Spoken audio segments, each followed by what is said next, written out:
if I get that down. Now, things are running sluggish on my end, as well as my camera or my internet might be playing up, and so I could be jittery. But chat will let me know if I'm like, I don't know, fragmenting. And if I am, I'm just going to be the avatar for today. But woo! I've heard it's the internet. Like something's going on, and like a bunch of the Amazon service, like bunch of internet is like going kind of crappy today. I don't know if that has anything to do with this, but like Whatnot is having huge issues, and like I just before I even heard about that, I heard like a bunch of, I don't know if it's servers. I guess it'd be the servers are just like kind of crapping out today for some reason. I've heard that, like the internet, some sort of international attack. Under attack. Yeah. It's the commies. I don't know, but never fails. All I know is Australian internet sucks, and that's sort of standard operating procedure, though. Exactly, it's nothing out of the ordinary for me. All right, well, hey, Litdev, I believe he'll be joining us shortly, fashionably late. But we're going to dive into. We got some big topics to discuss today, and I guess the big one is going to be Twitch, because I want to talk about what's been going on and all the crap there. But before we do that, another topic that has been going on throughout the week is the fall of Dungeons and Dragons. Oh my gosh. And it all kicked off with one of the, I guess, cringiest things. But it's in line with where Wizards of the Coast have been taking D&D. So all right. The chat is telling me my face is freezing and jittering. So I might be the avatar Shad today, just to save everyone, because my internet sucks. And I don't know if it's on my end or America's end. But this thing, like, we've seen so much crap with D&D, right? Where it's just been like friendly orcs who are just like, I don't know, settlers or something like that. And we've also seen like gay dwarves baking cookies and things. And then we see this. And it's like, what are they thinking? Like, once upon a time, Dungeons and Dragons used to be cool, right? Now we just have like some gay festival thing with people dancing. Shad, I come from the time when Dungeons and Dragons was not cool. What do you mean, not cool?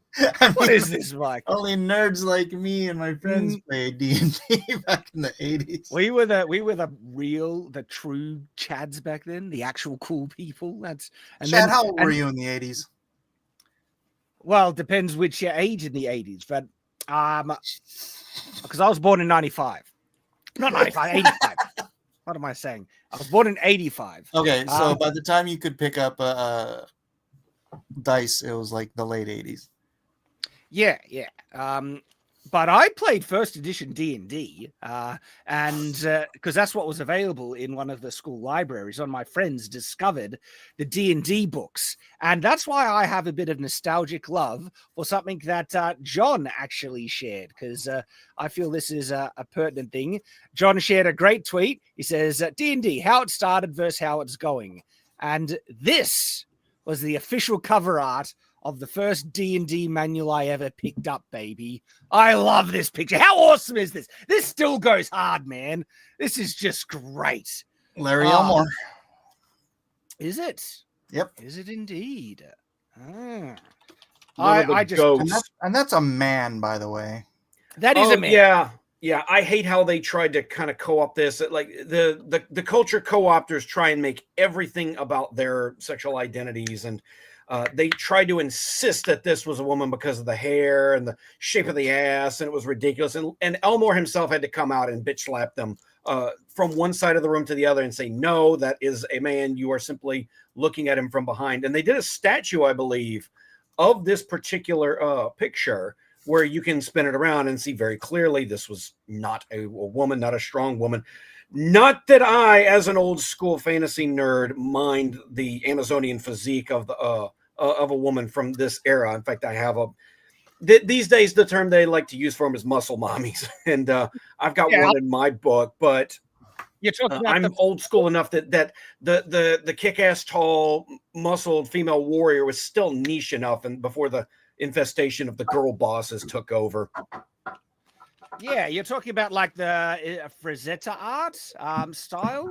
Mike would be familiar with Frank Frazetta, who kind of popularized a lot of fantasy barbarian kind of styles back in the day. Let me look up an image of Frazetta, Elmore, those guys. Louis Royo doesn't get enough credit for his work too, and his stuff is the kind of stuff you want airbrushed on the side of a van. Not safe for YouTube though. Don't look it up, Shad. I've got some Frazetta images here that I can share because if my internet would bloody work and it doesn't pixelate, but this is actually an artwork for a kind of cult classic animation. Have you guys know the animation that this is? It's like Fire and Ice, I think, or something. It is.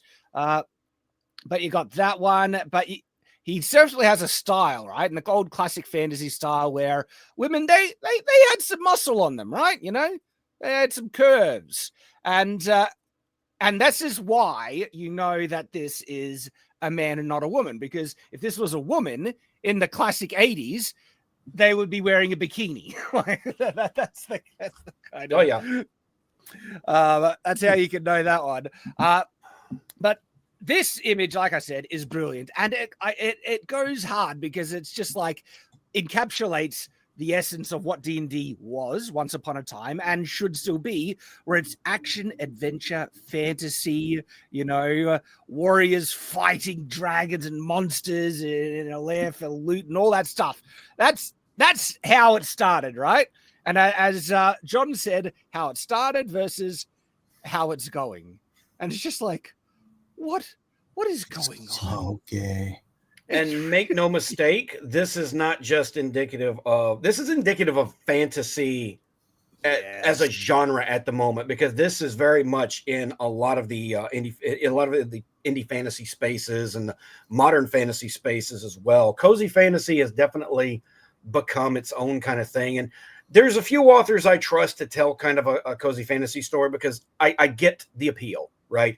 I get the appeal of a low stakes kind of fantasy setting story. Think the first 10 minutes of Lord of the Ring, the introduction to the Shire, right? There's an appeal to that. The only appeal to this is people who are taking over the culture and trying to shift the tone of it to this. That's the problem that I personally have with it, because this is not indicative of the game itself, and it never has been. Yes, the chat actually stating something that is probably worth expounding a little bit.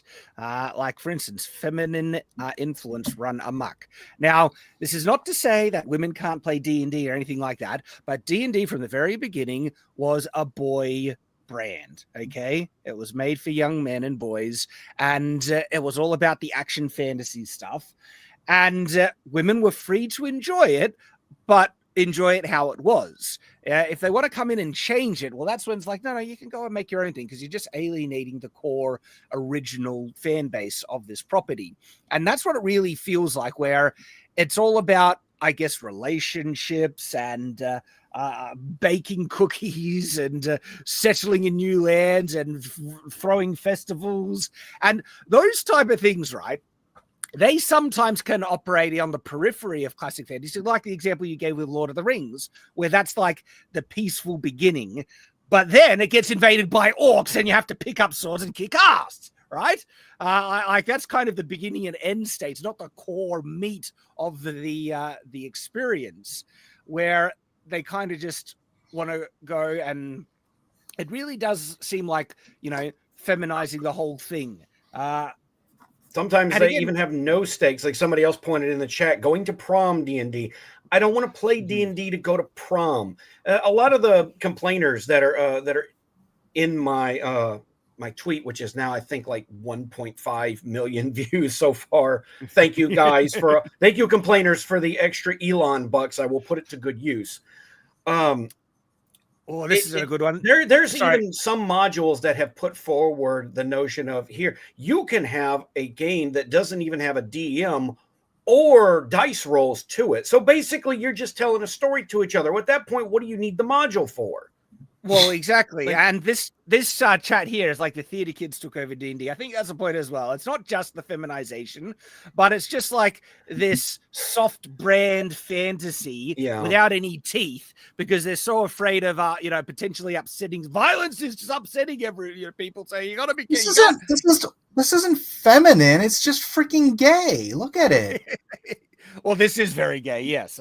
Super gay. It's fantasy with no edges to it. All the edges are rounded off. It's Steven Universe of It's soft and made to be non-offensive and non-confrontational or anything. And non-interesting and boring and unappealing to people who have played the game for years. They're going to end up finding out, just like the people who inflicted the acolyte on us, just like the people who changed everything in the Wheel of Time, how many more examples of the people who have been doing Doctor Who for the last few years? This is not appealing to the general audiences. In your attempt to become exclusive, you became exclusive. Yeah, and it's not necessarily the feminization, because look, some female stuff actually is pretty like Chad and Boss in my mind. Like, sorry, Douglas. Look. Well, I mean, not only that, even like traditional feminine stuff that they think is like girly stuff, like Pride and Prejudice. I don't care. Like Mr. Darcy is a friggin' Chad. He's a legend, right? Because in traditional feminine, properties and stuff like that, they understand the concepts. They want men. They want masculine, heroic men to. It turns out women like men. Weird, huh? Shocking, isn't it shocking? Like manly men, not feminine men, but manly, masculine men. Mm-hmm. Well, if you'll have a look at those old school female romance novels, there's certainly a type amongst those that's been co-opted. Instead of the muscular Chad, muscle-bound man who's going to save them, now it's a minotaur with a really huge, schlong. That's women's fantasy literature. And she's trying to pay off her college debts by going to a professional glory hole. But I'm glad you're covering this, because one, I just find delight in the anger that everyone will have for us bringing this up and saying this, putting this in a negative light, like this is not good, and how the pro clutching will be fantastic. But also, I found a version of this I think women will like way more. Oh, let's have a look at this. So here's a better version of this. Oh, I love this so much.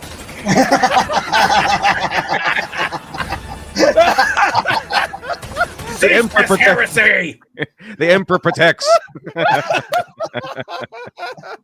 I've seen several of those, and I love everyone. Like, oh my gosh, where a kraken comes and just kills everyone. There we go. See, the old school fans are coming in to purify D&D. Yes, that's what needs to happen. I kind of want to make one of those right now. Oh, it's so funny. No girls allowed. Now that's a hate march. What's actually going to happen though is that people are just going to abandon it. They don't need modern D&D. I'm going to try and bring my camera back up. It's probably going to be pixelating everything, but I have never needed anything more in D&D. Right? Then let me get it out. So funny. It's like Revenge of the Nerds won the culture war, and they should do a sequel where was it Lewis and the other kid come back and they're like president and something, and they're just looking at the country going, This didn't go the way we planned it. They liked hot chicks and all this, right? They didn't want everyone. The nerds wanted themselves. They just wanted. But they're still nerds, and so all the women came in and said, "Hey, can we just come in? Sure, and change everything? Sure." And that's kind of what happened. Kind of lay down and let everything happen. But this is all you would ever need with D&D. 3.5, the handbook, and guess what? I still have the 3rd edition handbook. That's a vintage thing now. But then 3.5 was Monster great. Manual and 3.5 is, I think, one of the best versions of D&D. Fourth edition was an abomination. I heard 5 was okay, but that's where you're getting into the modern stuff, right? Where I'm a 5e player. I can vouch for 5e a little bit. It's the one I ended up learning on. It's a very easy system to learn. I was like 5e, Without its streamlined. flaws, but it's not without its flaws. But I separate it from all the culture stuff. Mechanically, it's not a bad system. That's what But I I don't heard. have any quest to compare to. Well, the original the original game a long time ago was just like you and your buddies went and were adventurers. You went into a dungeon, killed a bunch of monsters, and got money, and then probably backstabbed each other to get all the money to yourselves. But that's kind of how it went, and then the game was over. It didn't even have the concept of like levels and story modules and things until later, when Arneson kind of came in and said, "Hi, people really like going off with the same character and doing another adventure and stuff like that." So. Originally it was just kind of like we run through a crazy system, a crazy dungeon, kill some cool monsters, get some gold, and try not to kill each other too much. Yeah, I've been called out in the chat. I've been discovered out because yes, I have the 4th edition books here, but you know what? I why these are in pristine condition. You never used them. I never used them. I read them like once, and I'm like, well, this sucks. This is absolute ass. But they do look good on a shelf. They look fantastic on the shelf. Yeah, so I put Speaking of which, Shad, can you blow me up? I got something I want to show off. If we're showing off a D&D crit, this was a gift for me from somebody after we lost everything in the flood, and this was the 25th anniversary reprints of the original D&D manuals and modules, and I got to tell you, they look gold foil sprayed edges. Very nice.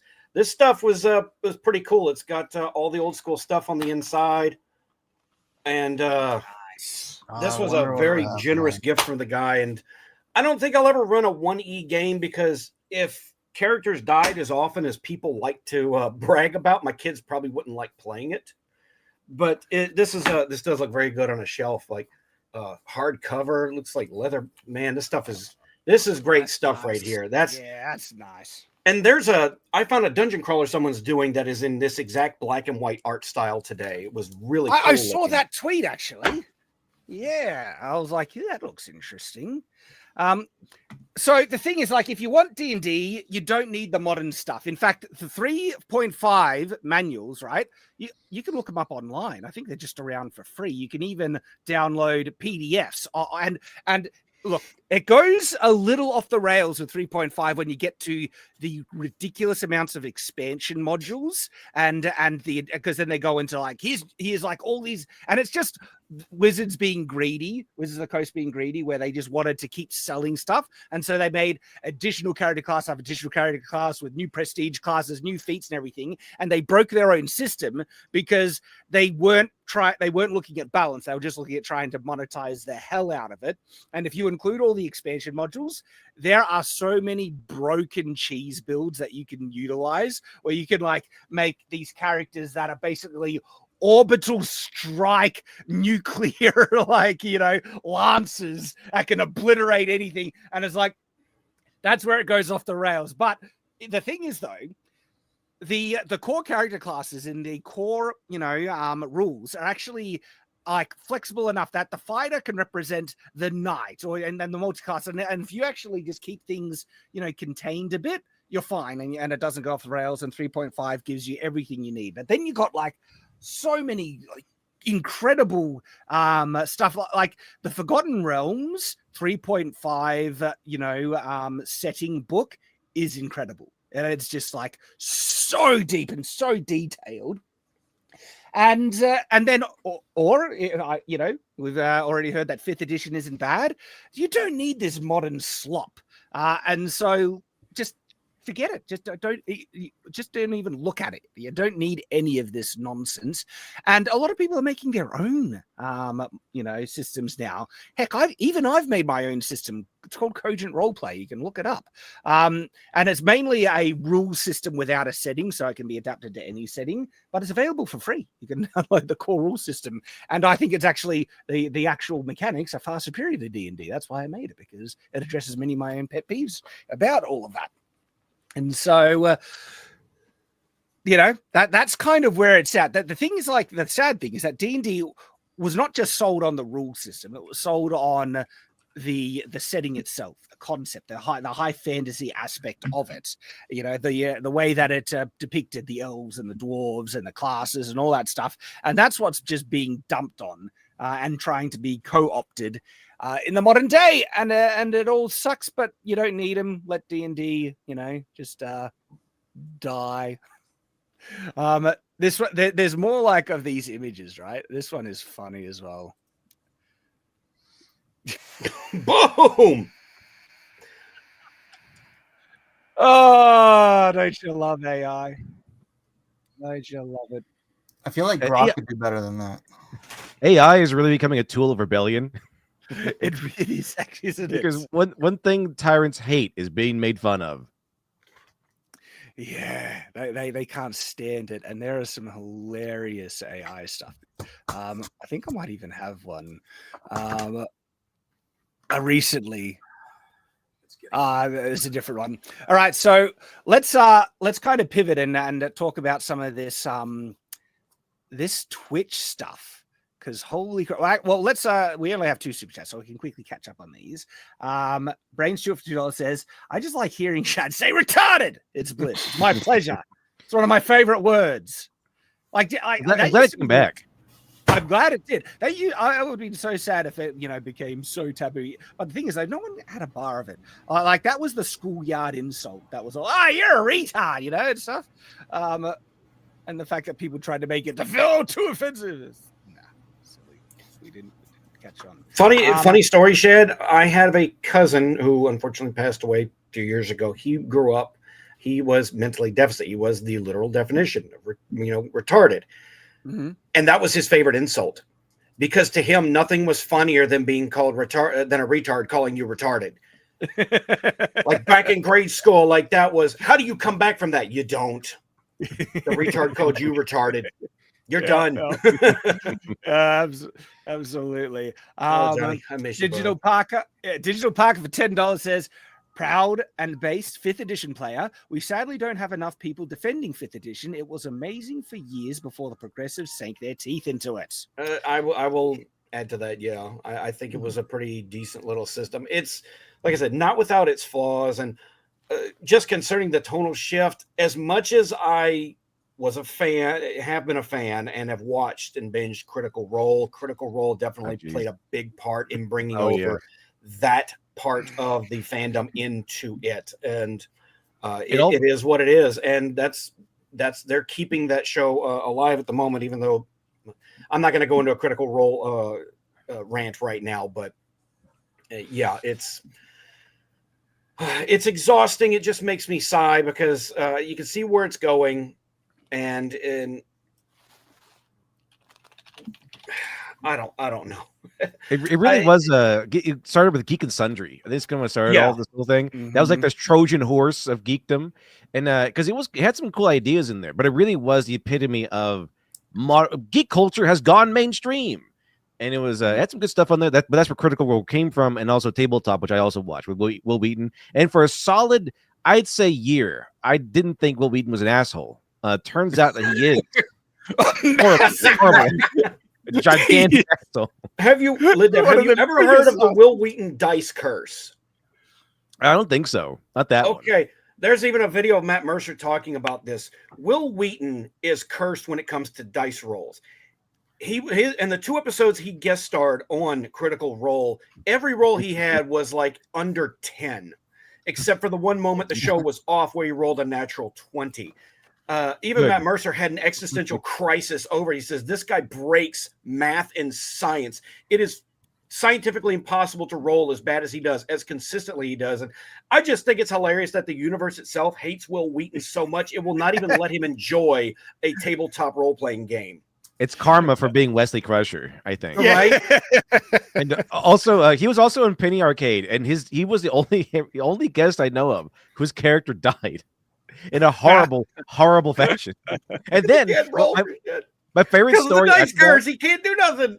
My favorite, he died in the thing that the Tomb of Horrors. But my favorite story after that is that the Penny Arcade people, they invited Will Wheaton for the next session, And the Penny Arcade people were like, okay, so you guys survived. You got to choose between. We got a bunch of gold, and what you could choose between is spending all that money on like cool items and magical stuff, and their terms, magical shit, as they say, and then they could spend that money on resurrecting Will Wheaton's character. And the Penny Arcade people were like, we're going to spend it all on magical shit with Will Wheaton sitting right there at the table. So their whole quest was about, okay, an alternative way to bring back Will Wheaton's character. And I was like, okay, well, we'll play this, I guess.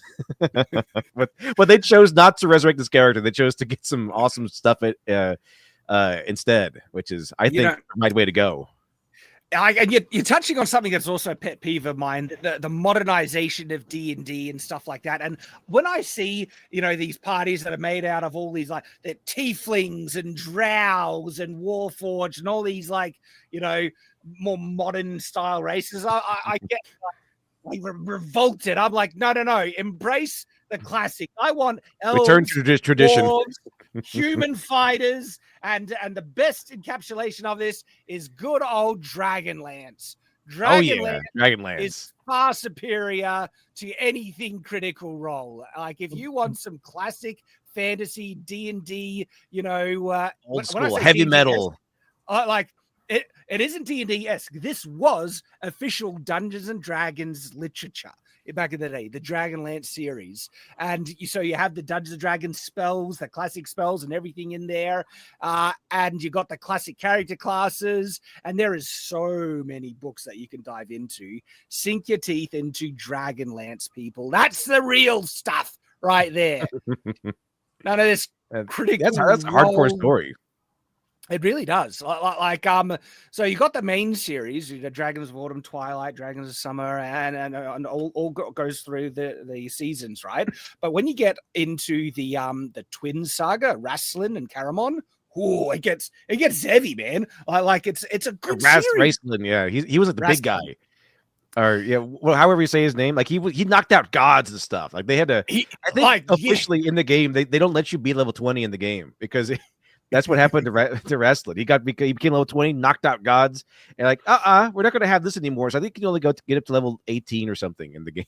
There's Rasslin and Caramon, and I'm probably pronouncing them wrong. Just don't watch that animated movie they made back in the. That was disappointing. I watched that. I did watch that one. It was cool because it has Keith Sutherland in it, as Lucy Lawless in it, has like all these crazy like.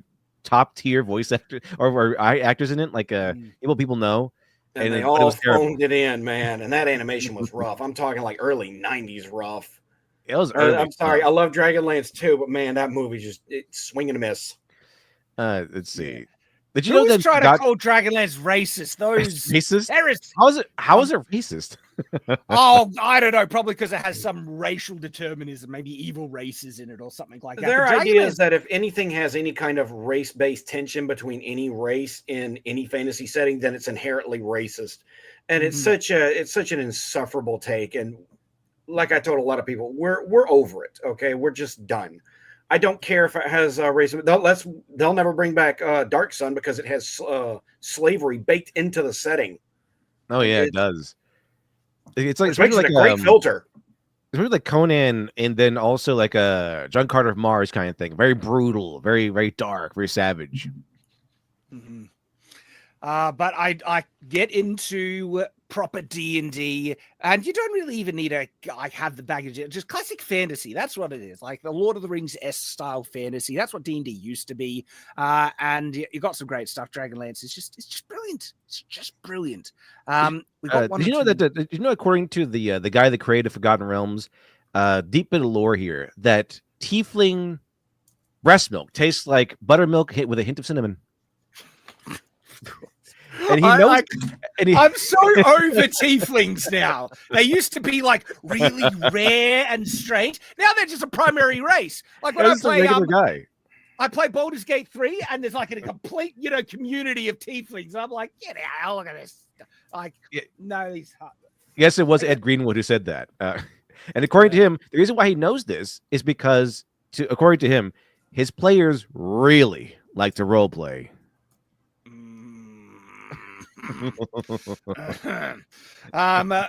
Thank you, Ed. That's enough for now.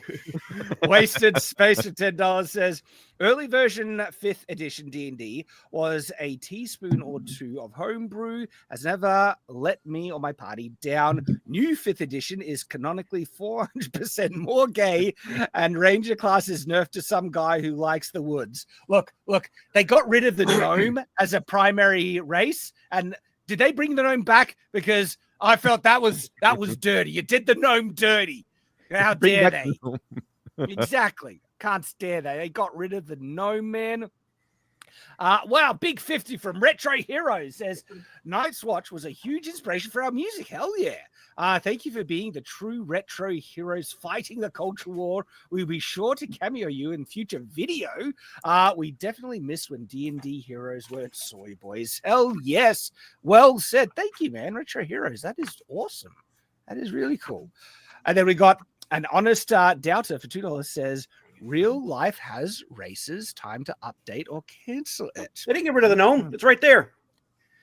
But it's a monster class now, isn't it? It's a monster creature? No, that's a player character. Okay, good. The player's handbook. Damn well should be. Gnomes are classics. I in my mind, gnomes are more, traditional, and they have a stronger, claim to presence in fantasy than halflings and hobbits do, right? Gnomes were around before the halflings were around. Okay. Gnomes to me, Shad, no offense, gnomes to me are a redundant race. That's why they died off in my book's setting. They're dead. No, they could be done so well. Like the best example of someone who handled gnomes brilliantly was Dragonlance. Dragonlance's I could depict of gnomes. The Kinder. Were just No, they're not the Kinder. Nope. The actual gnomes. So Dragonlance has actual gnomes in it, right? And they're these crazy tinkerer, inventor, quirky. Remember the gnome flinger? It's like the gnomes can be brilliant, and they can work just like in a setting well with other little races. In actual fact, kind of makes sense if you have one little race, you can have another little race. Because Dragonlance, instead of having halflings and hobbits, they have kenders, which are the other kind of little people. And kenders, I feel they're more redundant than gnomes. They're kleptomaniac kind of race. Kenders they only make up 10% of the population, but yeah, well, how much percentage they have as the result of all the crime? Tasselhoff is a great character. I'm not saying Tasselhoff isn't. Tasselhoff is brilliant. I love Tasselhoff, but I feel like they're too kind of typecast into that, kleptomaniac kind of character style. Where gnomes they have a very eclectic nature, but has more versatility in that eclectic nature. The way that Dragonlance handled them, and so gnomes can be brilliant. I'm hurt, John, that you've killed off gnomes in your setting. Did you know that gnome throwing is a viable strategy in Baldur's Gate 3? Like if you get a barbarian and you give him a tavern brawler and you carry around a bunch of dead gnome bodies, you can throw the gnomes at enemies, and it works pretty well. Oh, look at this heresy. Trying to say that like short fantasy races in general. How can you say that with Lord of the Rings? They're like Frodo. Dwarves are awesome. Dwarves are pretty cool. I like dwarves. Dwarves are great. Not only dwarves are traditional, they're angry. They just hold grudges forever. It's fantastic. Is that the gnome thrower? This is a viable form of transportation in the world of Kryn, by the way. The gnome flinger. Like I said, Dragonlance handled gnomes brilliantly. So like when people give gnomes short regard, I'm like, how dare you? Gnomes are OG. Gnomes are classic, man. I got halflings and I got dwarves. I figured I got enough short races. Like Dragonlance in particular actually does such a brilliant job with fantasy races, just giving them this flair and style, and because they have an entire race of minotaurs with all this culture written around them, and then they have sub races, and the way they handled gully dwarves so gully dwarves are basically mentally retarded dwarves, and they're even shorter than dwarves with these really big heads. But the way they handled it was actually really kind of special, because there's a thing that happens with Rassilon, that crazy powerful mage who is also he is evil yet not evil yet is evil kind of thing. And a gully dwarf actually showed him mercy in this like part of the story. And so Rasslin has this soft spot for the gully dwarves. And then when he sees like the gully dwarves abused in one moment in the story, that like makes him snap. It's just like, there's some great stuff. I need to reread Dragonlance. It's been too long.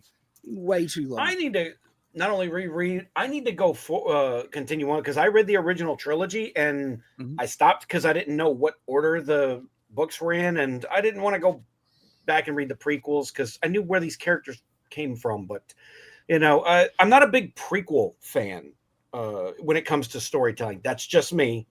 But yeah, you know, there were like 200 Dragonlance novels officially. There's heaps. There's it's heaps. insane. Yeah, And there were now, a lot of them. I mean, like, I'm skeptical of any Dragonlance thing that doesn't have Margaret Wise or Tracy Hickman involved with it. They are the OG authors of Dragonlance. They're the ones who, you know, I feel should be like the caretakers of it. And I know that there's recent stuff that Wizards have done that have been made not by Margaret Reiser or Tracy Hickman, and I'm like, you know? Yeah, 5e reintroduced Kryn. They brought in a new module for Dragonlance, and when I heard they initially not only did not bring in Weiss or Hickman to consult on or anything, like they didn't even get a foreword or anything. I'm like, if you're going to do that kind of, they did the same thing with the Spelljammer Resurrection, if I'm not mistaken. They didn't bring in like any of the original guys to come in and say, hey, I'm the guy who originally created it, thank you, kind of a foreword or something. Like, to me, it reeked of presentism, of we're standing on the shoulders of giants, but we're not going to name those giants. We're going to move forward without them. It's like, no, you can't do that. You can't go and ignore the titans that built up the very thing that you are enjoying. You have to give some kind of a nod to them. That's why I didn't buy that particular module, and I heard it stunk anyway.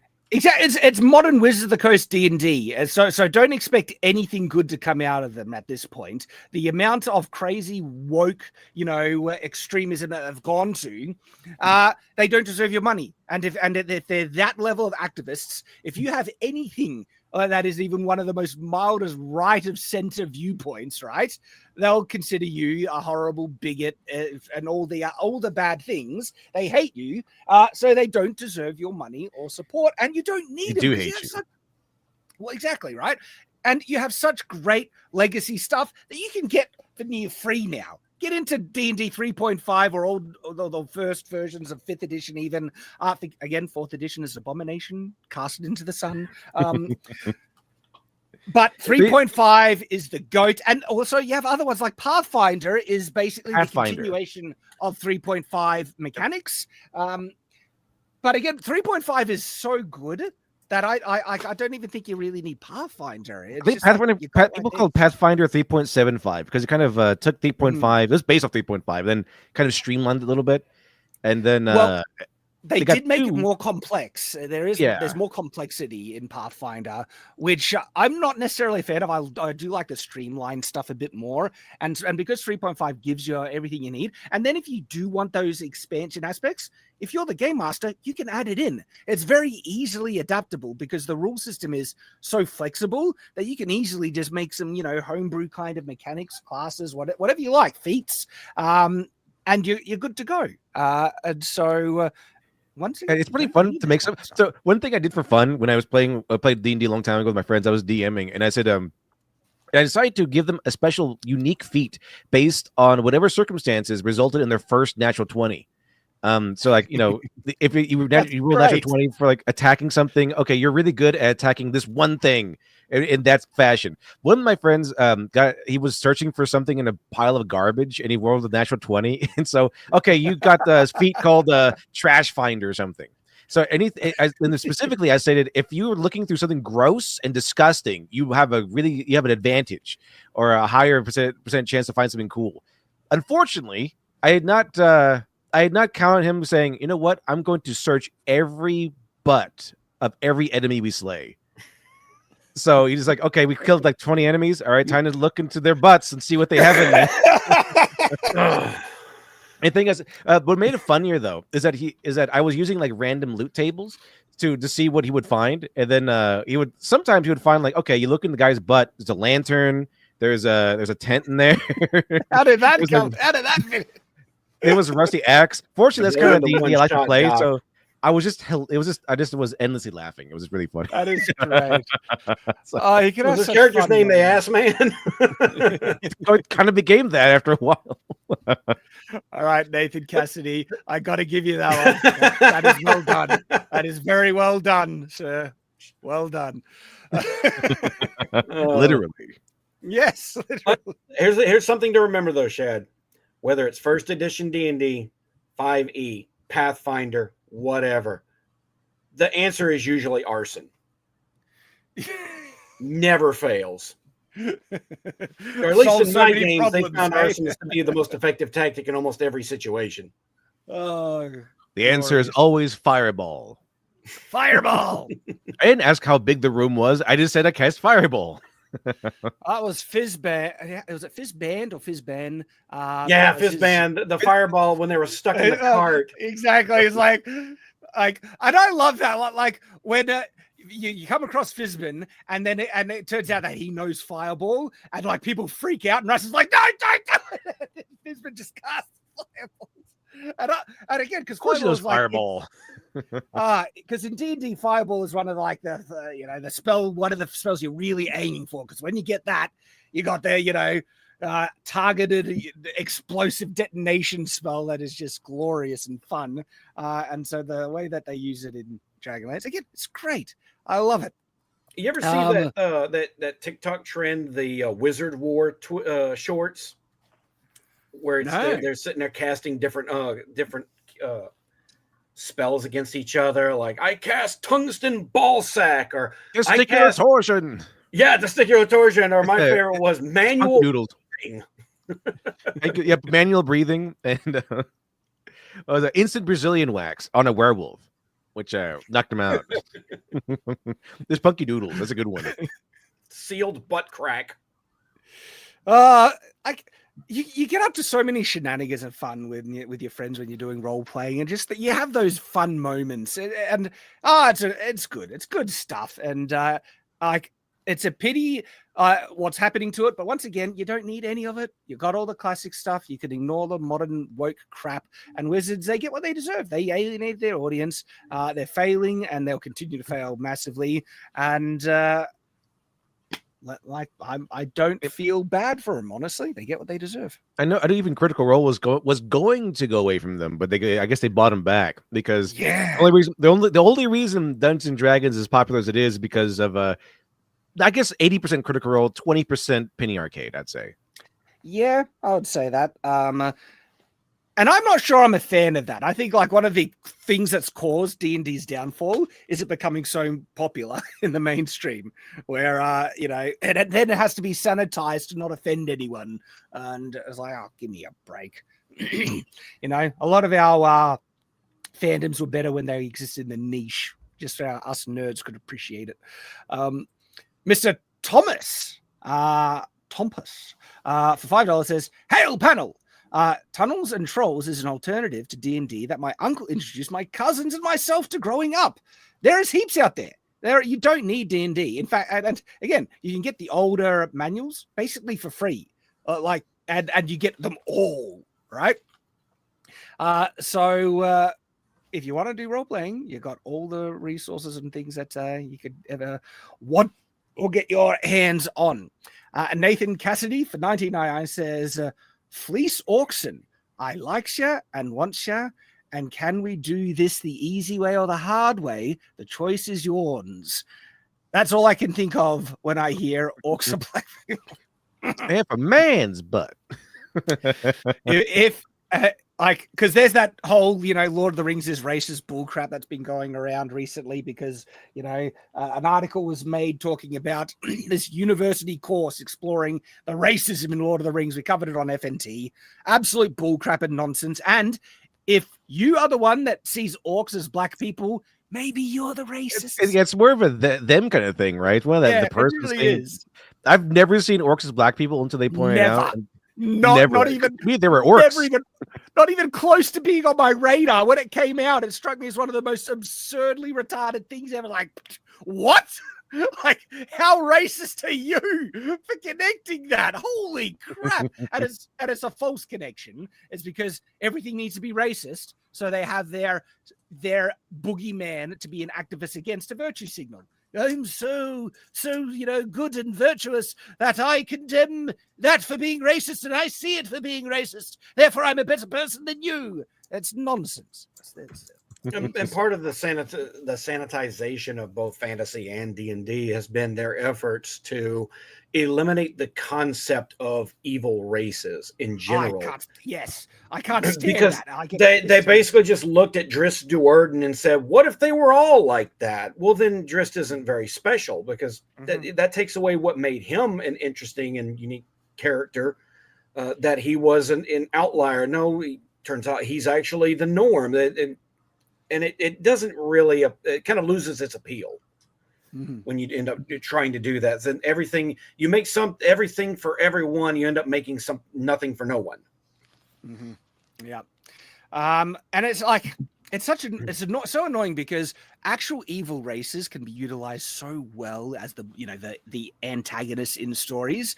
The Trollocs were done brilliantly in Wheel of Time, where they're just human man-eating, merciless, soulless monsters that were made of dark, mutated magic, and they are irredeemably evil Trollocs. No, Shad, they're just misunderstood. You're just a bigot. No, right?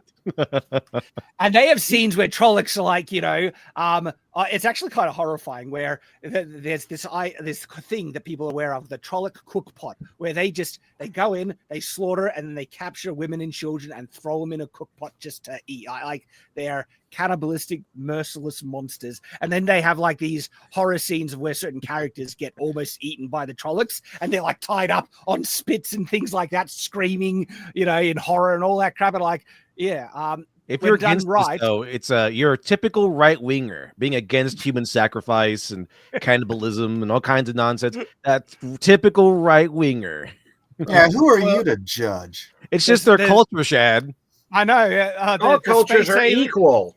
The space alien bugs that are hell bent on the complete eradication of humans kind of had a point. They're the bugs are right. The bugs are right. They side with the evil, merciless bugs. It's nuts. To bring us up to date, Mr. Thomas for $2 says Tolkien almost used gnomes instead of elves. That'd have been crazy. Imagine this tiny little. I mean, I think you should have used. I think you should have used gnomes instead of halflings. Just literally, don't change a thing. Just take halfling and hobbit for gnome. Done. Isildur, cast it into the fire. I was there that day, 1,000 years ago. If he used gnomes instead of elves, that would have made Aragorn's wedding to Arwen a lot more awkward looking. Yeah, I'm glad he used elves. The way that he kind of did a reinterpretation of European mythology was great and cemented this kind of standard forever, right? But elves are interesting because elves have had very different folklore origins, and you look at elves in Harry Potter, that's actually based on other folklore, old style traditions of what elves are. In fact, when you go back, elves and fairies used to be the same thing, and then there was kind of a divergence in Norse mythology about a difference between elves and fairy or fae folk and things like that. It's really intriguing. But the Tolkien interpretation of elves is these ethereal, angelic kind of beings.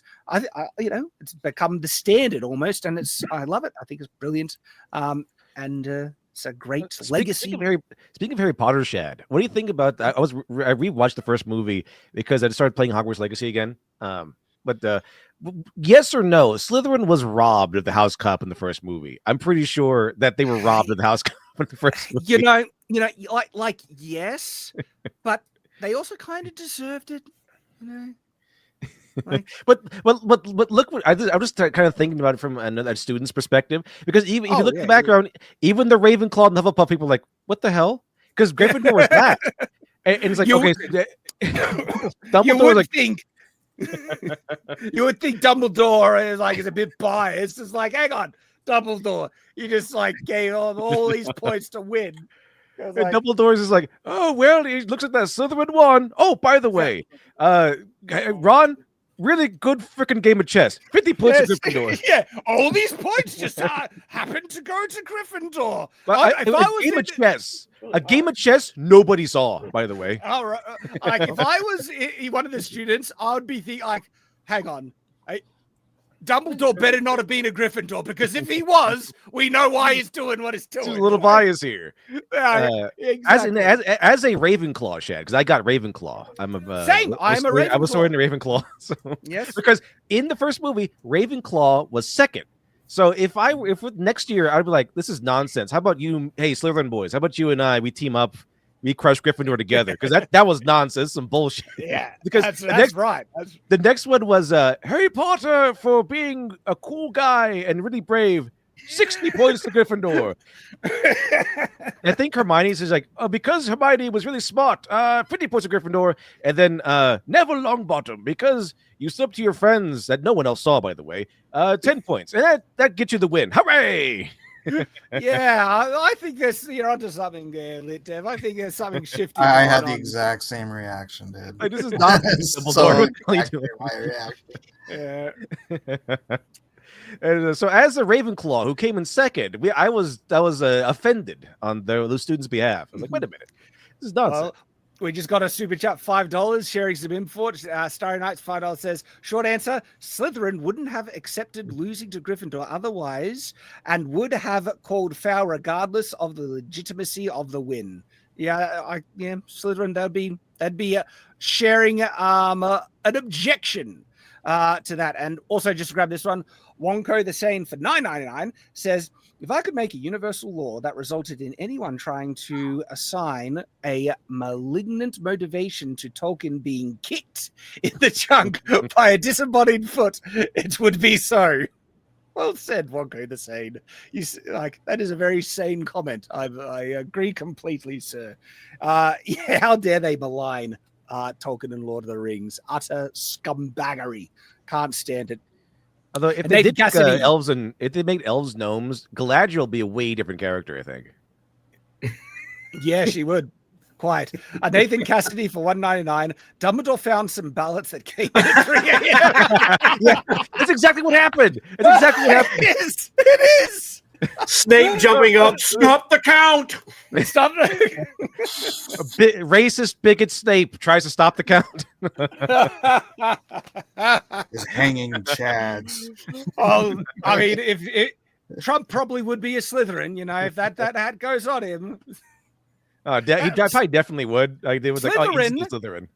Slytherin gets a bad rap for being evil. It's like, no, these are ambitious people. They're ambitious. Yeah, that's the ambitious people sometimes have to be dicks.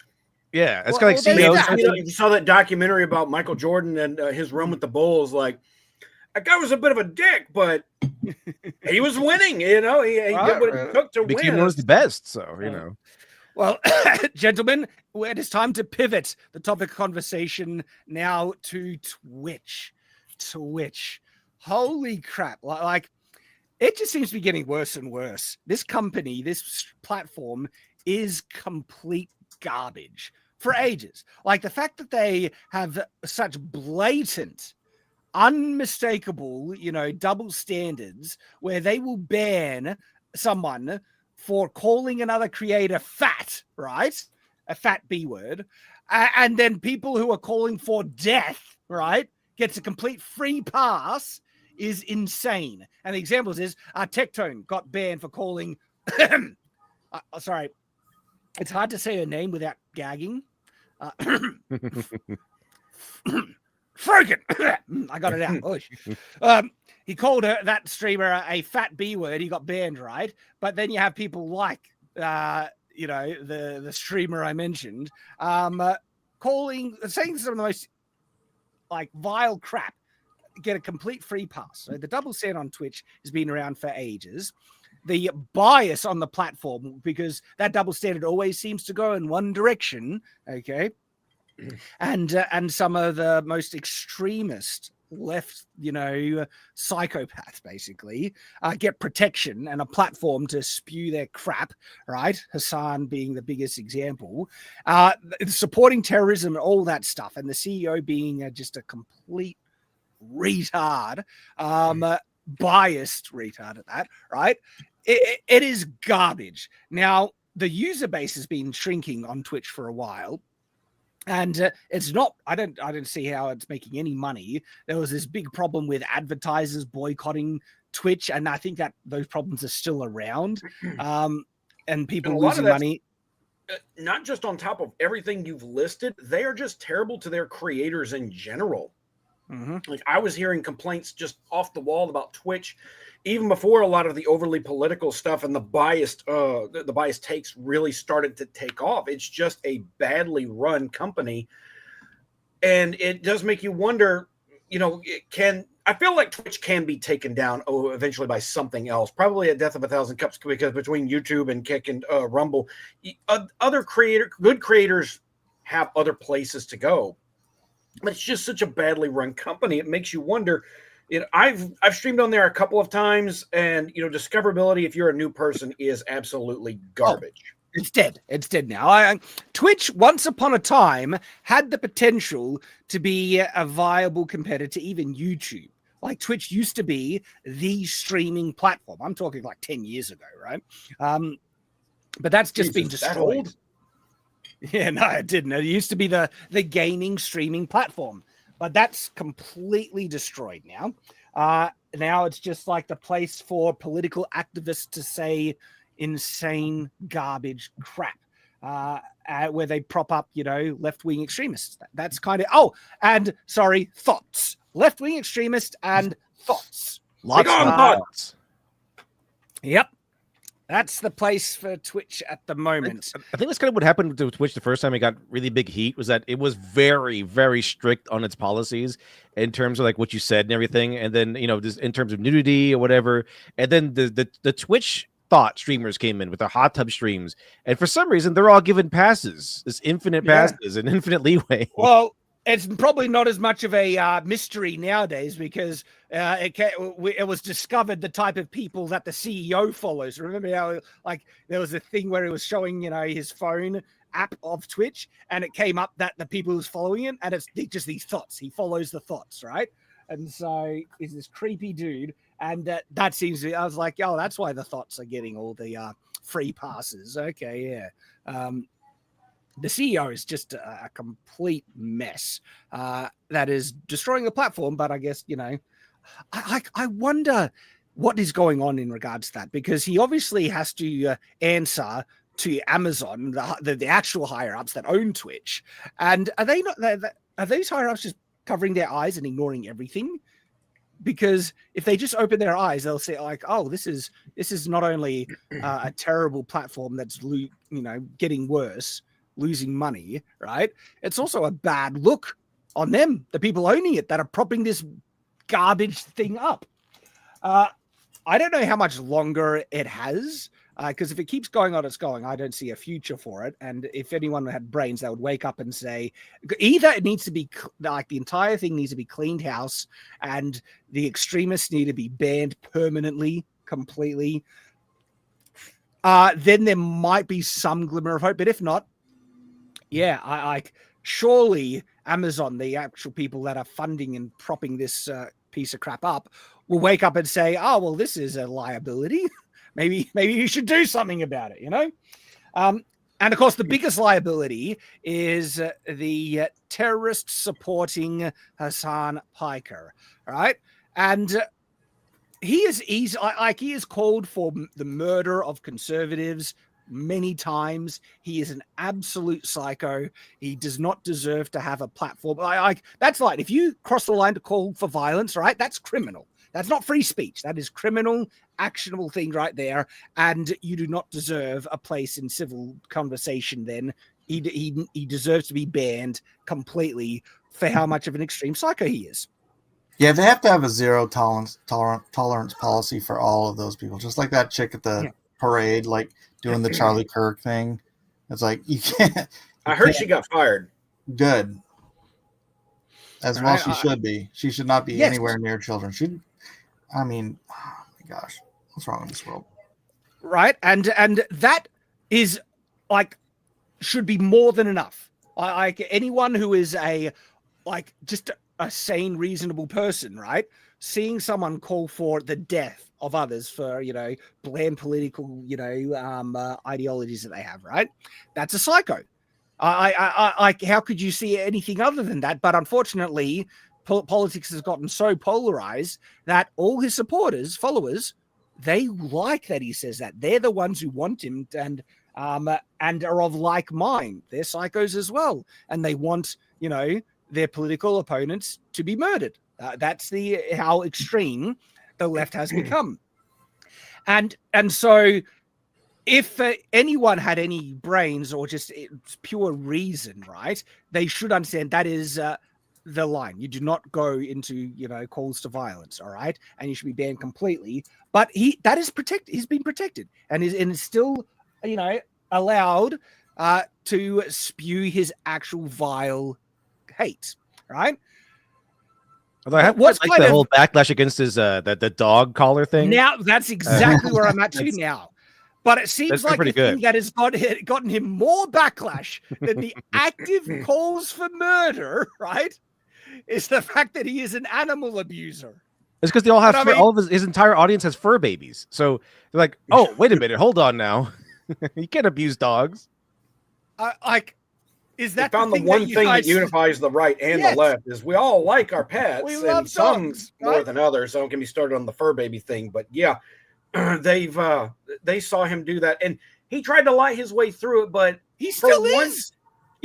For once he found a topic that nobody could be stupid enough to believe his version of the story. He's like, what are you going to believe, me or your lying eyes? It's like, it's very obviously a shot collar. It's obvious what you've done. And his fans, his longtime fans who felt betrayed, have been digging through his old streams for other examples of when he was treating that dog terribly. I think it's hilarious. Multiple things.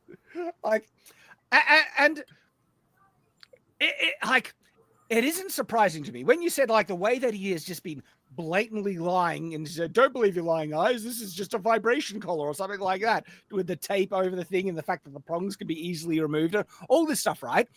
That's the exact type of crap that he has pulled over his entire career. Whenever he says something insanely vile and people call him out, his answer is just to lie and gaslight his audience and say the other person is lying because he's a dishonest scumbag. That's exactly what he's been doing. And so people thinking this is a new low for him. No, this is as low as has always gone. And the fact that this guy is a scumbag that has been calling for the murder of, conservatives for years, multiple times, right? Is it any surprising that he's an animal abuser as well? No, he's an asshole. You're surprised that asshole does asshole things to animals? This shouldn't be shocking. I'm pretty sure he's a sociopath. I'm pretty sure he's legitimately evil. He's like no empathy, no anything, just pure greed. Yeah, he's a millionaire Nepo baby. Like, he's never had to face consequences for anything he's done. What has Twitch done to him before? Oh, a 1-day suspension. Boo-hoo, a day off. Or calling for murder or something. Yep. In fact, the whole dog collar thing is probably the closest he's ever gotten to any kind of backlash or conflict his entire life.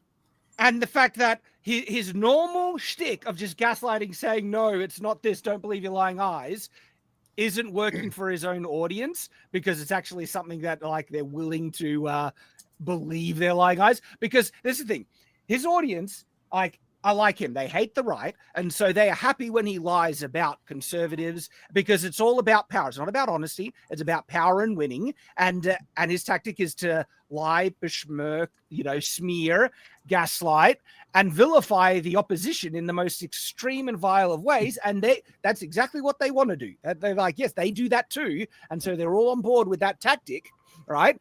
And they're happy that he lies because, he will deceive people into following a very toxic ideology. But this time, because it should be a politically neutral thing, we love dogs. Don't torture your dogs, right? People actually not letting him get away with his normal bullcrap. This is who he is and who he has been for years, right? And, oh, man. I like to think that there may be some members of his audience who sit there and think, if he's lied to me about this, what else has he lied to me about? This is where some people's road to Damascus moment ends up coming from. And I've had this moment before and a couple times in my life where I realized somebody that I was following or when I was not quite the person that I should have been putting a hero status onto, and kind of walked away from them. And I hope some of his audience, for whatever intelligence level that they have, can kind of see this. And if some of them aren't, like openly moving away, maybe just hitting that unsubscribe button and moving in different directions. I hope that's what's happening. Me too. He's not burying this one. No, well, I got 2 clips that are just gold, and this one is one of his. This isn't. We'll get to the epic crash out, which is like the most beautiful thing ever. This is one of his longtime supporters calling him out. Someone made an ASMR video about Kaigate, bro. There's like a Roblox mod or something too. It did go triple platinum for sure. A lot of people are totally on board with the mania. It is what it is. Because this is the type of shit. This is the type of shit that people will lean into, and then later, a couple months down the line, they'll be like, "Why are there no like actual cool leftist content creators?" I don't know, man. Because the fucking right just died. Yeah, like what a pathetic defense. It's basically saying, "Yeah, I abuse my dog, but I'm on your side. And if you criticize me for anything, you're not going to have any, vocal people on your side." It's because the right did it. It's the right's fault. I abused my dog. Right? It's basically saying, let me get away with vile crap, okay, because I'm on your side. That's what that means. What a piece of crap this guy is. Dominates discourse all the goddamn time and can like belittle and disparage and smear anyone and everyone that's like ostensibly on the leftist position with a multitude of different ridiculous fabrications. That's just exactly what he does to anyone on the right. He's such a hypocritical asswipe, this guy. I can't stand him. I really can't. And a lot of you dumb fucks go along with it without actually going, let me think critically about this situation. Let me think critically about the situation. You get the wrong audience you're talking to thinking critically. Yeah, well, there's that as well, right? Talking to the wrong audience here. Shout out to the phrase asswipe, too. That's a great insult. I've always loved it. One. Like the fact that he can just so casually lie and say, "Oh, if you just think critically, you'll realize that I'm in the right side."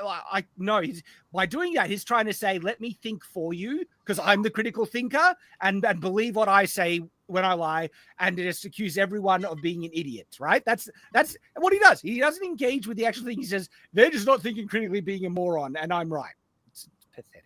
About a dog that's like on camera 24/7. Motherfuckers are out there being like, he was laughing at no one.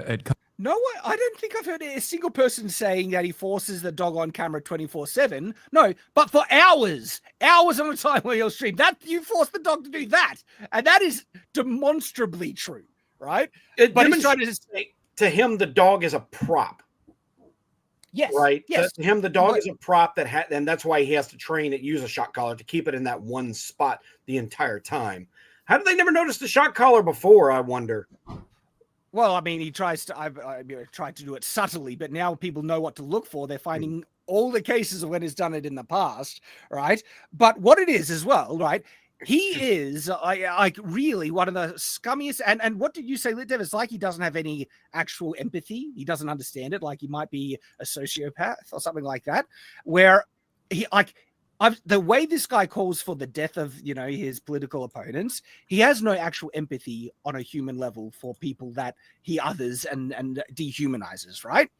And so I think there's a point to that, but it seems like to try and humanize himself, that is not this psychopath. He uses the dog as a prop because if hey, look at this dog likes me, aren't I such a nice person? It's an old, cheap tactic, honestly, where it's again, using a dog as a prop to try and humanize and say, I'm really a decent person, aren't I? Basically. Kaya as a puppy being abused by Fiona, and people believe it. You know what I mean? Hitler was nice to his dog, or like his dog thing. It was classic. Yes. Hitler was better to his dogs than Hassan. Oh my gosh. If you have no critical thinking capacity, and you assume Again, this is gaslighting, saying you are an idiot if you believe your lying eyes, and therefore let me do the critical thinking. His own people that, are looking for other examples only of way his dog abuse. Like his own people are looking for that. Yes, That's and they're right. finding it. It's By the way, undeniable. I don't want to derail, but I finished my fix of the D&D video. Oh, let's quickly jump to that because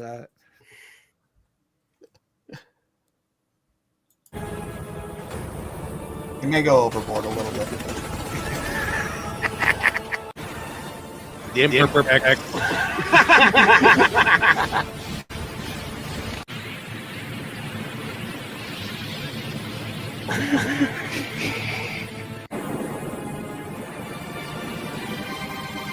Orbital strike.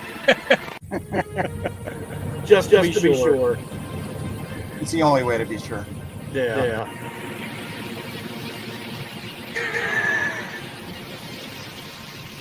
We're blowing up into the gaze.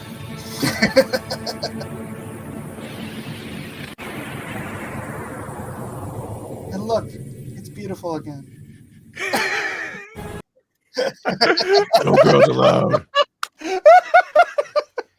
By the way, it's, above and beyond, Mike. Bravo, sir. now that we're back in D&D territory, and in my attempt to solidify it here, have you heard about the new show coming out, made from Critical Role? Their second campaign. Which one? Mighty Nine? The Mighty Nine. It's coming out soon. Yes. That's the story of campaign 2. That was where I got in on it. I'm actually looking forward to this. okay, That's the one everyone started liking because that's all the characters that they like, the Jester and Jester was actually a great character. the Goblin person, the Goblin girl actually was a great. Lot of the characters on that show were very good characters. The German guy whose German accent got stronger and stronger as the campaign went on. Yeah. In a lot of ways, actually, he's kind of the main character of the story of campaign 2. Interesting. He's so interwoven into it.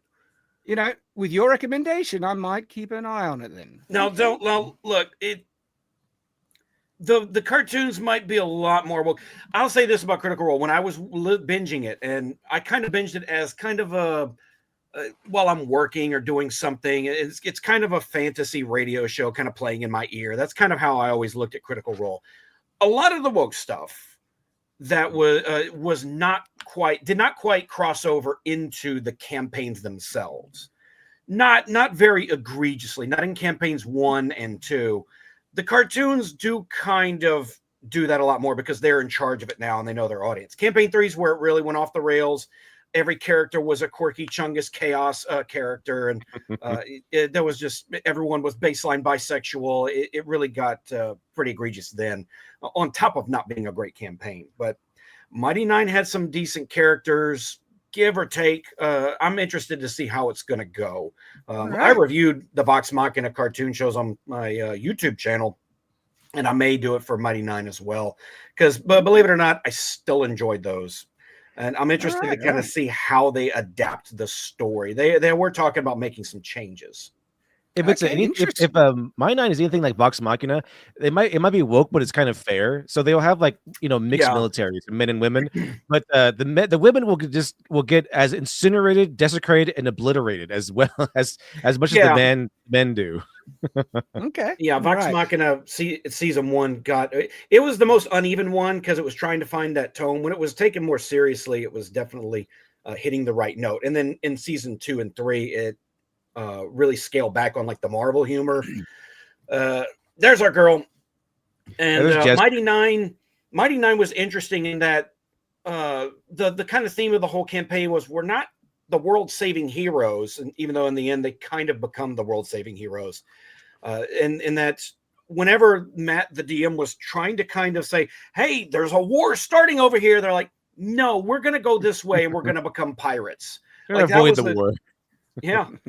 And it kind of had a great chaotic energy to it, on top of a lot of the characters being great, even though the best character in the entire campaign looks like a pride parade and a furry parade collided at 100 miles an hour. All right, we'll get back to this because this is when Sorry. he starts. Didn't mean to derail. Right. No, that's. I'm happy. I'm happy for distractions, especially good ones where we talk about fantasy. And you can only take so much friggin' Hassan. I just want to point out, I did not intend that to look like a swastika. Intend what? I wasn't going to say anything. Oh no! At the end of the video. At the end of it, I didn't notice. See, I'm not. I don't see said swastikas or nebula. Nazis everywhere. It's just The Emperor not me. protects. But this is where his own chat actually calls him out. Ready?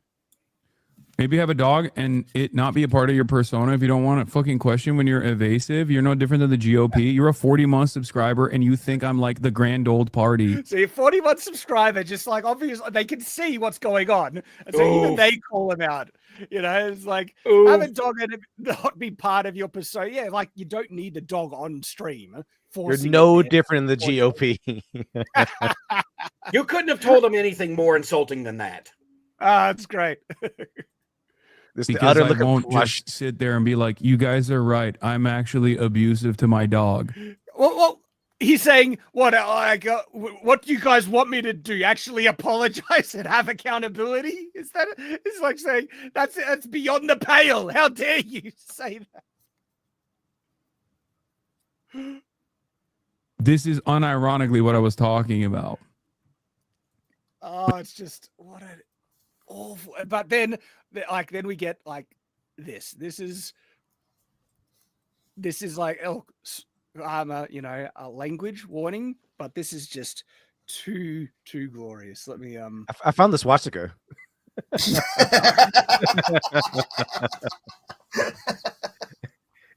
But it's not anyone's fault in this video because it's like the swastika galaxy. Right. you wanting to share it again? Oh, sure. This is the. So it's just now I see it. Swastika galaxy. What is Grok trying to say? It looked like a bird in clouds to me. I don't know what y'all are talking about. Yeah. This is just Elon was just trying to give his heart to the crowd. This is one of the best crash outs I think I've ever seen. This is just so good. I can't stand any of you dumb fucks in this goddamn chat. Oh my fucking god, I hate the left. I hate liberalism. I hate everything that's going on every single fucking day of the goddamn week. I hate my life. I hate fucking streaming. I hate socialism. I hate every single fucking person who thinks that the peak of activism is just being the most annoying, holier than thou, the most ultimately woke leftist. Is just how dare you call me out for being an asshole because that's what it's saying. To quote our friends over at the Kino Casino, "Suffer, Hassan, suffer." And Feldman. look, this also is exposing something like if you can tell this guy is actually miserable. He hates his life. He's like rich beyond most people ever get, right? But he is miserable because he is completely captured by his audience and he can't stand it. And he knows he's afraid of his audience, but he also hates his audience. And this is where he finally snaps because his audience is calling him out and he is like just had enough and he can't stand it. And this is like against honestly some of the first like times he's being held accountable where it rarely ever happens, right? And because he'll never admit fault because he's so insecure and a liar, right? He can't do that, so he just crashes out and he's just like spurging because people are calling him out and he can't stand it. And it's like I wonder if the case could be made that Hassan Piker has Asperger's syndrome and he doesn't even comprehend the idea that there are consequences for actions. Or he just doesn't know how to have any social skills whatsoever. That somebody had a clip of him out in public. One of his fans came up and shook his hands, and he looked so uncomfortable, like he's never met another human being in real life before. Yeah. Well, maybe he just thought, well, they sell these things on Amazon. They can't be bad, right? Selling what? Shock collars. Oh, okay. Yeah. It's like, well, he probably didn't understand. If it was bad, they wouldn't sell it, right? He probably didn't understand the perception of electrocuting your dog to stay in one spot as a prop. I know, like literally, why doesn't he just get a cat? They'll just sit there, do nothing for people like dogs more, and a lot more. because again, he doesn't have the dog because he likes the dog. Like there are videos of him saying that he likes when the dog gets injured or something like by other dogs or something. Wow. Like I'm paraphrasing. I can't remember the exact quote, but there was like the dog was in this barrier with another dog, and it was either going to get attacked or getting hurt by the other dog, and Hassan was basically just laughing along with it. That's what I heard reported. I haven't confirmed that one, but I don't see any love for that animal at all. Again, it's just a prop, a tool for him to use to try and is he a Muslim? gain. I don't think he is. That's what he certainly doesn't people. live their standards. Well, no, if he is, they don't like dogs. Don't know. But it may be something he tells people to kind of hide behind it as a shield, to shield them from criticism. Because to him, everything is, he's like a lot of leftists that the perception of what they're like is more important than their actual truth, Oh, yeah. That's true. Absolutely. So this is all part of the crap storm that has been hitting Twitch, all right? And there's more. There's more. But wait, there's more. But wait, there's more. There's more. Yes. There's more, right?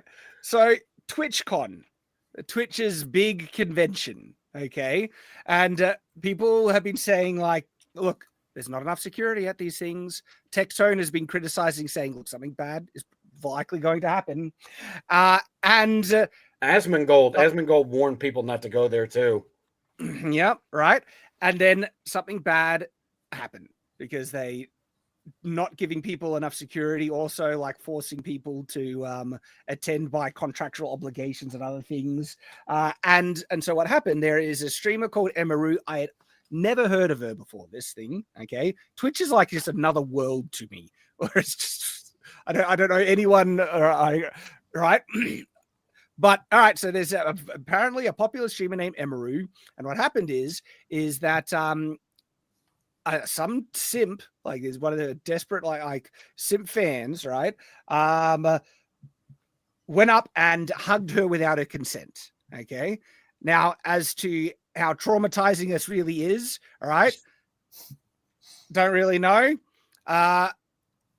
Didn't seem like the guy was after like trying to grab anything inappropriate, but it's just like some idiot who is too obsessed and went in for a hug when she didn't want a hug, and then a security guard finally comes in and pushes him away. Look, it's still hugely inappropriate. You don't do that, right? Like I don't know what level of intelligence you have to be on to understand that it's not really appropriate. You don't do that, but I don't know. It's these obsessed weirdos, right? That it's the thought and simp problem. Okay. And did you guys see the video of? No. I saw it. The thing a lot of people took away from it is that what if he wasn't going in for a hug? Exactly. What if he had a knife or something? If this guy had anything more nefarious, in mind, he had every opportunity to do something really, really bad. I'm going to try and find the video clip of it. Like it was all on Twitter ages ago. But now it's all just a lot of commentary on it. Because look, it doesn't look like the worst thing, but it's a great point that John brought up. It's like, well, what could have happened? Okay. Well, that's while you're looking that up, and I don't want to derail, but like, I didn't understand what the big deal was about Moist Critical, like turning off his. That's a whole nother. Yeah, that's a whole nother subject. Like freaking that will derail it. There's a lot to actually talk about that. Maybe I don't know if we got time. We probably won't. We know how, but we'll see. That's a maybe. That's a maybe topic that we could discuss. Right. But I get what the problem is. Well, we got a little pause. I'll go ahead and duck out because I got to go again pick up my son from school. But Shad, Mike, Lit Devil, good to see you guys again. You guys have a great rest of the stream, and I don't know how to end things. I'll just leave. Bye. Bye, John. Buy John's book. Check out John's book. All right, so this is what happened. This is the video footage. So this is at the meet and greet, okay? So this weirdo just comes up and she's like, "What the hell?" It's a still frame. Oh, okay, there we go. What? Okay, the security jumped in really quick. Well, yeah, well, Like, not quick enough. Is it playing for you guys? nah, it's a still It's frame. like really laggy, I guess. It's my friggin' internet, man. Let me give you the link and maybe one of you gentlemen can share it. Let me copy link. I'll put it in the private chat, and then if one of you can share it, we can watch the thing. Let me see. You're onto that for us, Dev. That would be very appreciated. Here. And get this all ready to go. Get the volumes up, and here we go. Here we go. Should be good.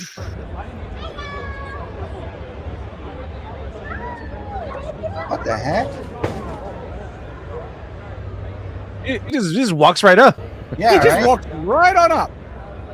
That guy like autistic or something? Crazy. I don't know. Holy shit, what the fuck was Is this that? San Diego I Comic Con? heard there's like a bet or something. I heard like he did it for a bet or like his Twitch stream or otherwise. I just think he's autistic. Yeah. Yeah, you would have to be so What the stupid fuck just to think that, like, yeah, this is fine, right? Especially in like current day climate.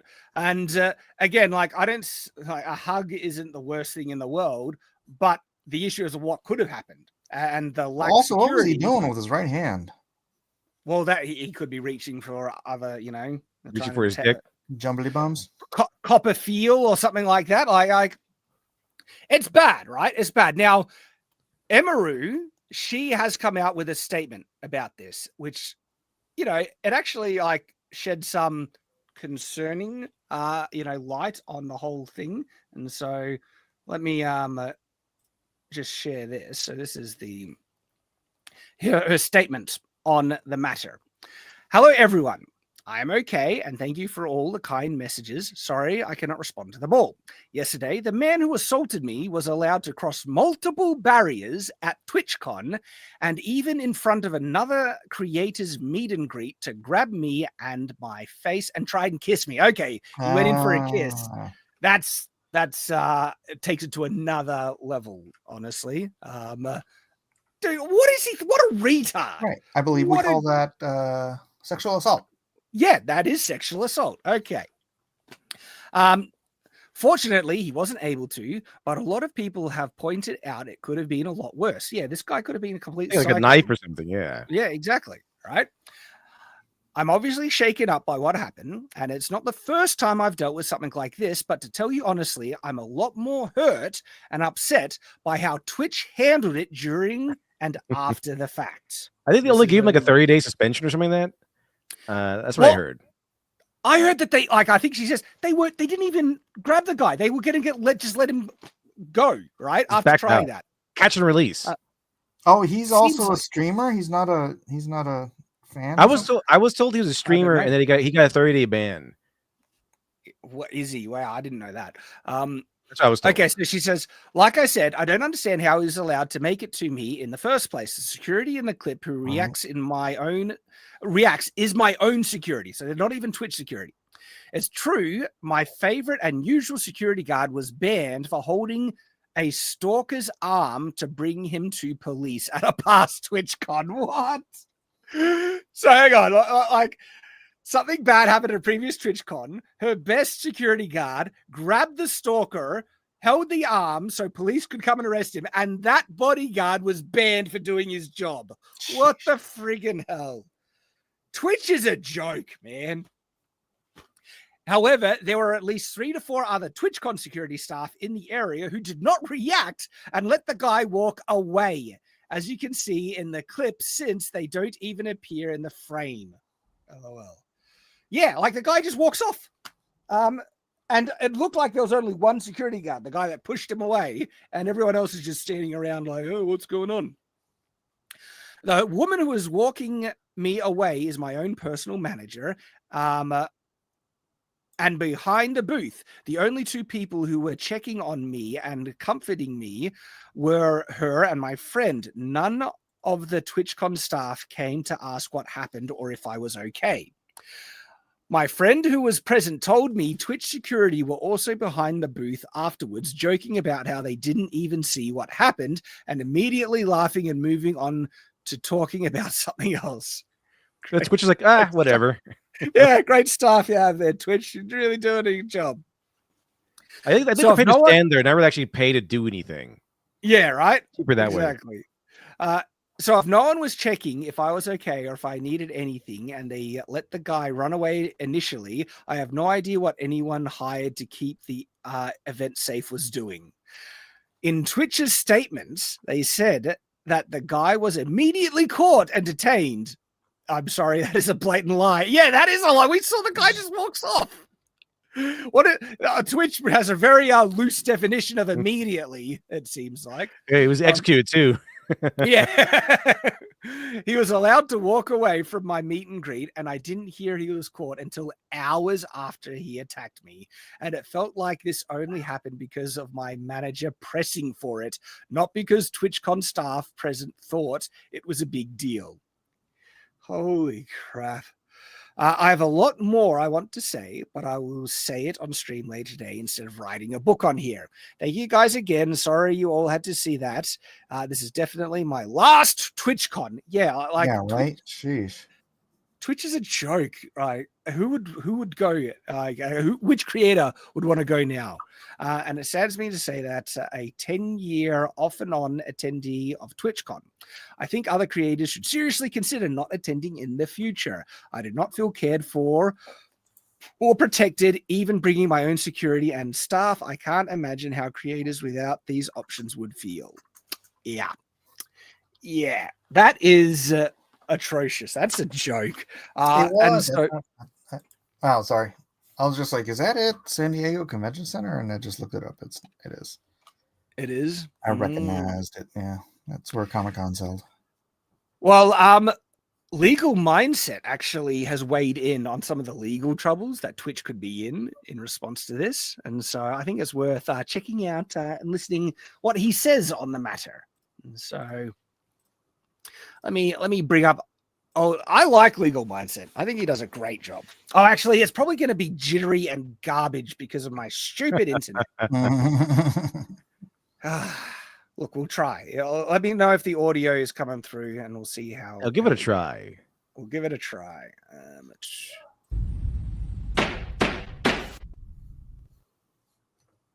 TwitchCon did not go well, and we're going to talk about it today on the episode of Legal Mindset, where we teach you to be your own judge. Of course, I'm Andrew S. All right, how is the audio? Was that?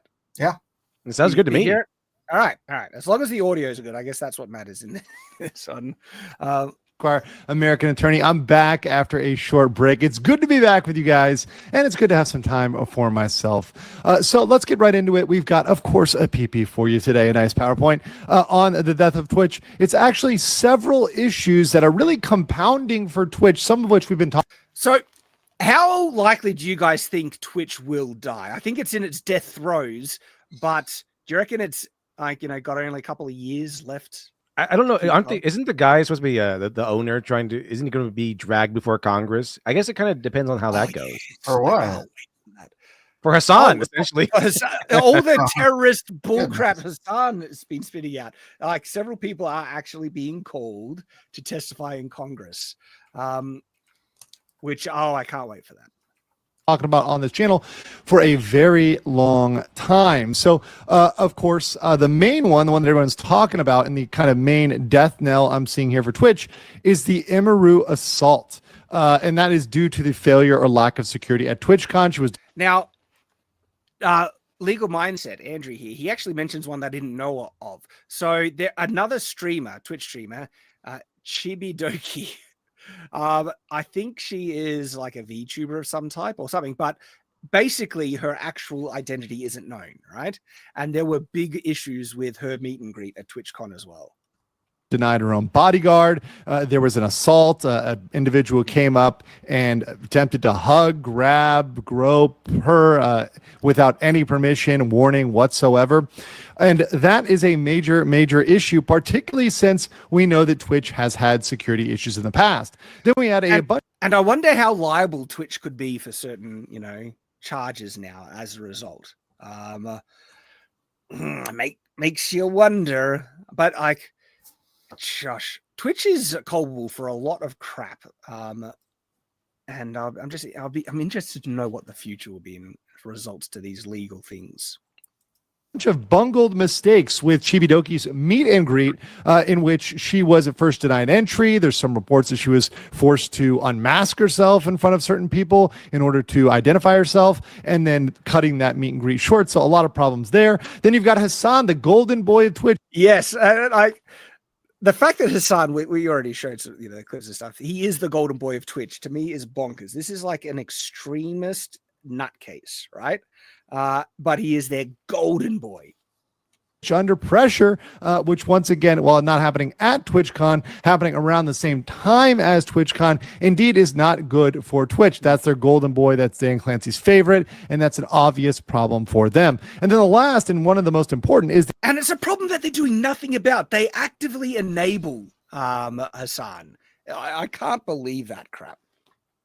The lack of moderation of Twitch content, which perhaps is the most damaging and puts them in a category along with Roblox in terms of potential regulatory action.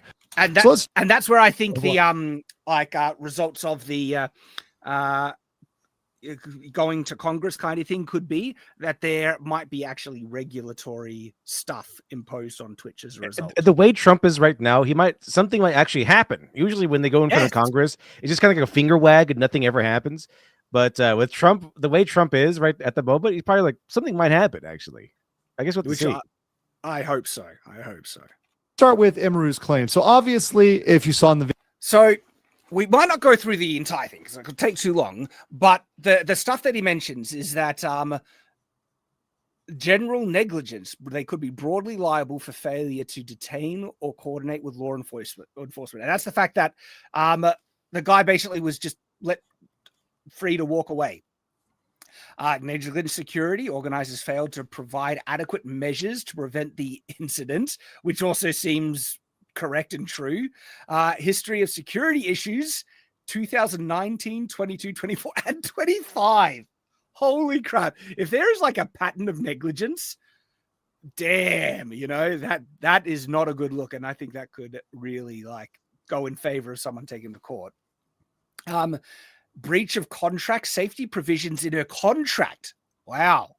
And so this sounds like Emery had safety provisions that Twitch did not meet. Intentional infliction of emotion. Oh, intentional. What am I saying? Intentional infliction of emotional distress. This one, I'm kind of on the fence about the emotional distress because obviously it's a real thing. But it's also like, how do you prove that? And it's something. Yeah. Anyway. Well, so I mean, you have some guy come up and sexual assault you. I think you have a little emotional. Yeah. I think good point. You get a little. You get a gimme there. Yeah. But anyway, if people are interested in, I guess, all the breakdowns, I would encourage you to check out Legal Mindsets video, and you can check it out in detail there. But it is interesting to see the breakdown of certain legal liabilities and the danger that is looming ahead of Twitch. And I think Twitch gets everything that it deserves. It's garbage. Couple of other topics that I do want to kind of talk about. Mike, you were saying that you wanted to talk a little bit about the moist critical. Yeah, I didn't quite understand why that was such a big deal. Like, who cares? But it seemed like it was all over my freaking timeline. But it's like, it's so it came off as a little I guess two-faced, as well as pulling up the ladder behind, because it turns out he revealed that he's received earned I don't know, something in the order of $33 million. $40 million, yeah, something like that. And I can't remember if it was from membership donations or that's the total including ad revenue, but there is a current kind of concern about memberships that they're detrimental to creators, and they are. Why? Well, they which YouTuber? It was Linus Tech Tips did a video talking about the issues with memberships. YouTube takes a massive cut, like 30-something%. 30%, yeah. Right? 30%, and that's an issue right out of the gate. There's concern that it pushes your exclusive member videos on the home screen and your YouTube channel thing, and to your primary audience, people that either don't have the money or not interested in signing up, and it's a waste of recommendations where YouTube could prioritize videos that people could actually watch, and as a result, that potentially could harm your overall recommendations and viewership of your channel. And that's what I guess one of the bigger issues. There was another issue that I can't remember exactly. That escapes me. But basically, Linus Tech Tips made a video and said that he feels like it's worth taking off memberships completely on his channel. You know what? I could actually look up that video pretty quickly because I have it linked. And so, what's the problem with Moist Critical doing it? Okay, the thing that people are kind of calling out Moist Critical is that they're saying, oh, is doing it now after making something like $30 million. Who are you to try and say, you shouldn't do memberships? I'm paraphrasing. This is where I think. And now he's saying, and then it's like, don't donate to a jerk like me or an asshole like me, that sort of thing. So it sounds noble. If we were like, wait a minute, so that no one should donate to any streamer ever? Well, did he say that, or is he just saying? I mean, to me, what I read from him was just he's like, you got all these guys just doing their 9-to-5 job, and then they come home and they give me a bunch of money, and I've already got. I don't need your money. I don't get it. I don't see why that's a problem. The concern is that people. It seems like certain people interpret it as a type of virtue signal after he got the bag. Basically, he's got his money; he doesn't need it anymore. So now he's going to make some type of virtuous thing, like memberships. Give you money. Other people are just like, you could have done that before you earned the 30 million. It seems a little like you're doing it now after you earned all that money. And if you're encouraging people not to do memberships, a lot of people rely on those memberships. I know Shadiversity. Was he encouraging people not to do memberships? That I think people felt that was an undertone. I don't think he said it explicitly though. I didn't get that at all from what he's just like. I mean, obviously, the dude made a gaggle of money, and he's probably like, well, this is probably enough. You know what I mean? It's like, at what point are you like, yeah, well, I can never spend all this. Maybe give it to somebody else. Well, this is the video where it kind of sparks from. This is Linus Tech Tips, and its members only videos are a huge problem on YouTube. No audio. Yeah. Muted. Is there no audio? No. Huh. All right, hang on. Let me try and reshare. Share screen. 35 billion. That in Australian. Man, I should have made slop content, man. Oh, it's easy to churn out. I should have really made slop. I know, right? Certainly was it. Let me know if the audio's on. On the surface, channel members. Is the audio working? Yes. Hey, now we can hear it. Yeah. Cool. Memberships are a pretty good idea. Viewers toss a bit of coffee money to their favorite creators, and YouTube doesn't have to just sit on the sidelines while platforms like Patreon and Floatplane reap all the rewards from early access or.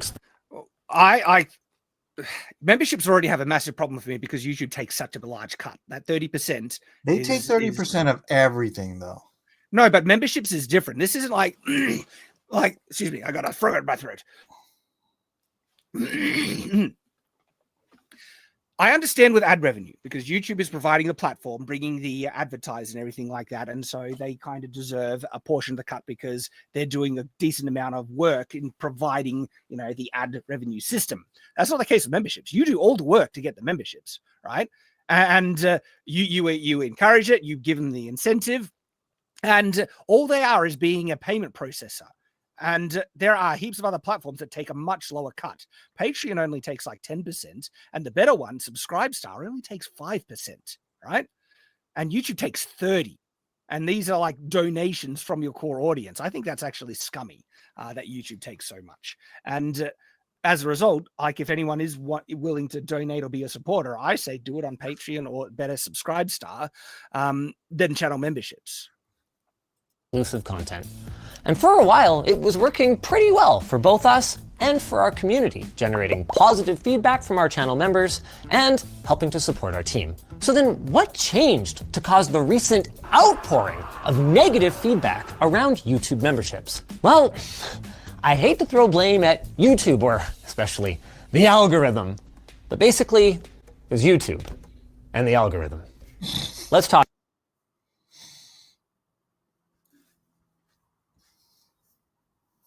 Sorry, I was muted. I agree completely. YouTube's algorithm is garbage, like genuine garbage. Talk about it and the changes we're making on our channels because of it after a quick message from our sponsor. And we'll skip.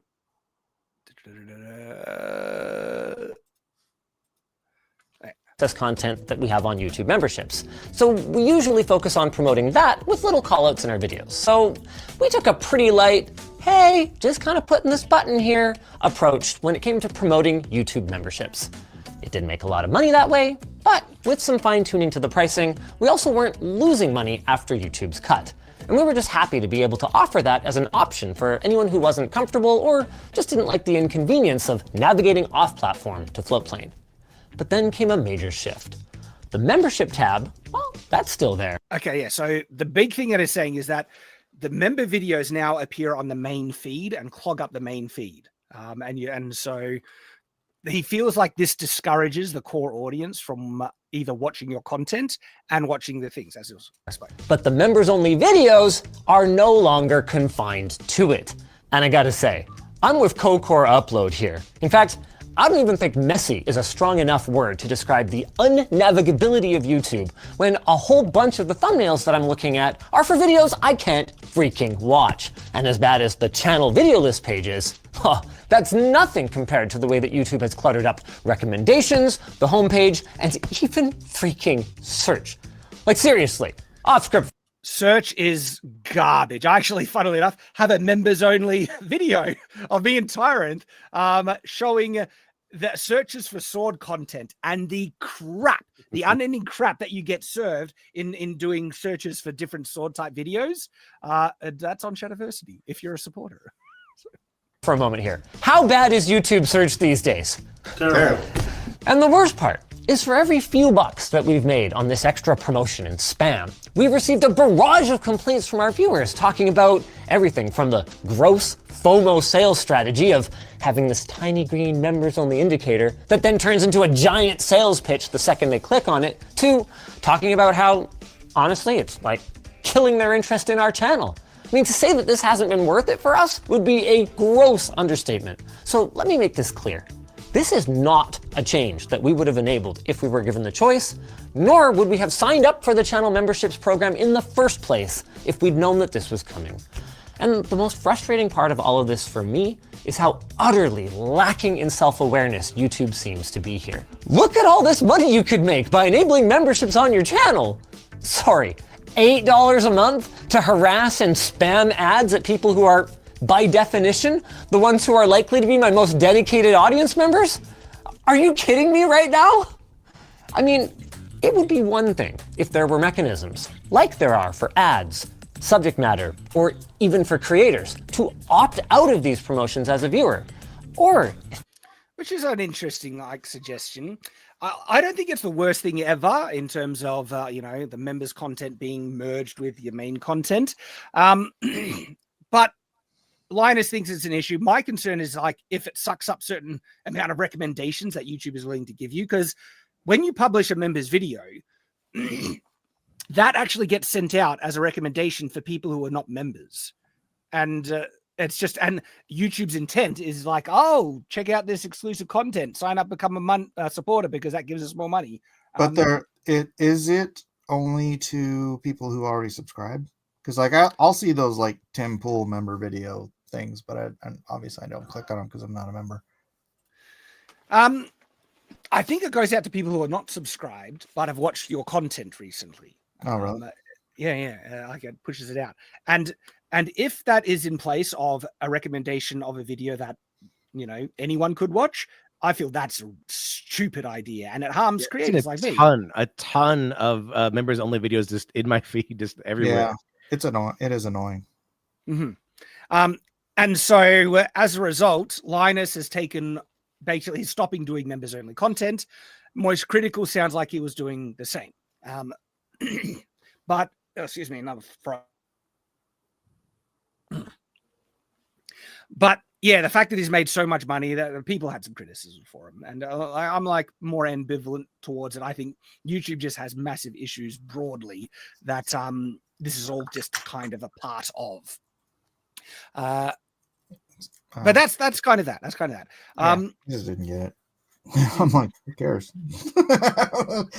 Who care? A, who cares? B, why do so many people care? And it's all over my freaking feed. What is? Well, should we try my son watches Moist Critical, so that's why I'm a little bit interested in the topic. We've reacted to Moist Critical. Me and LitDev has like an entire stream reacting to one of his takes on AI art. That was a good stream. I enjoyed that one.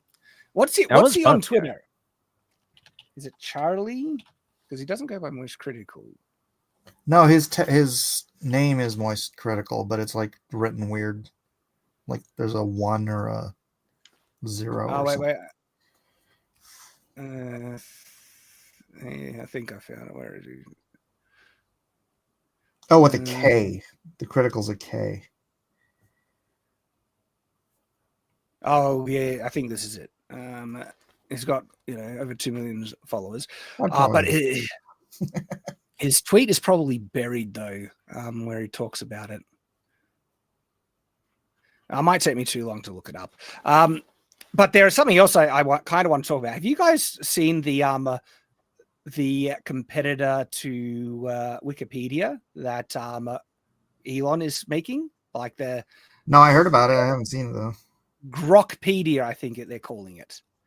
And that I am all for. I'm 100. Bring it on, because like Wikipedia is a woke infested, biased, piece of crap. And they're constantly like crying about needing funding as well.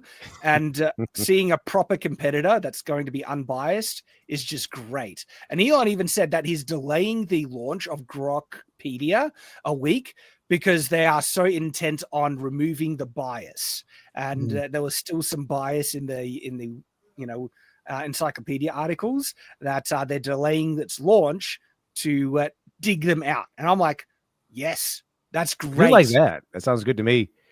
We need more non-biased sources of information because everyone trusts Wikipedia. It's like a age-old source of information. Right?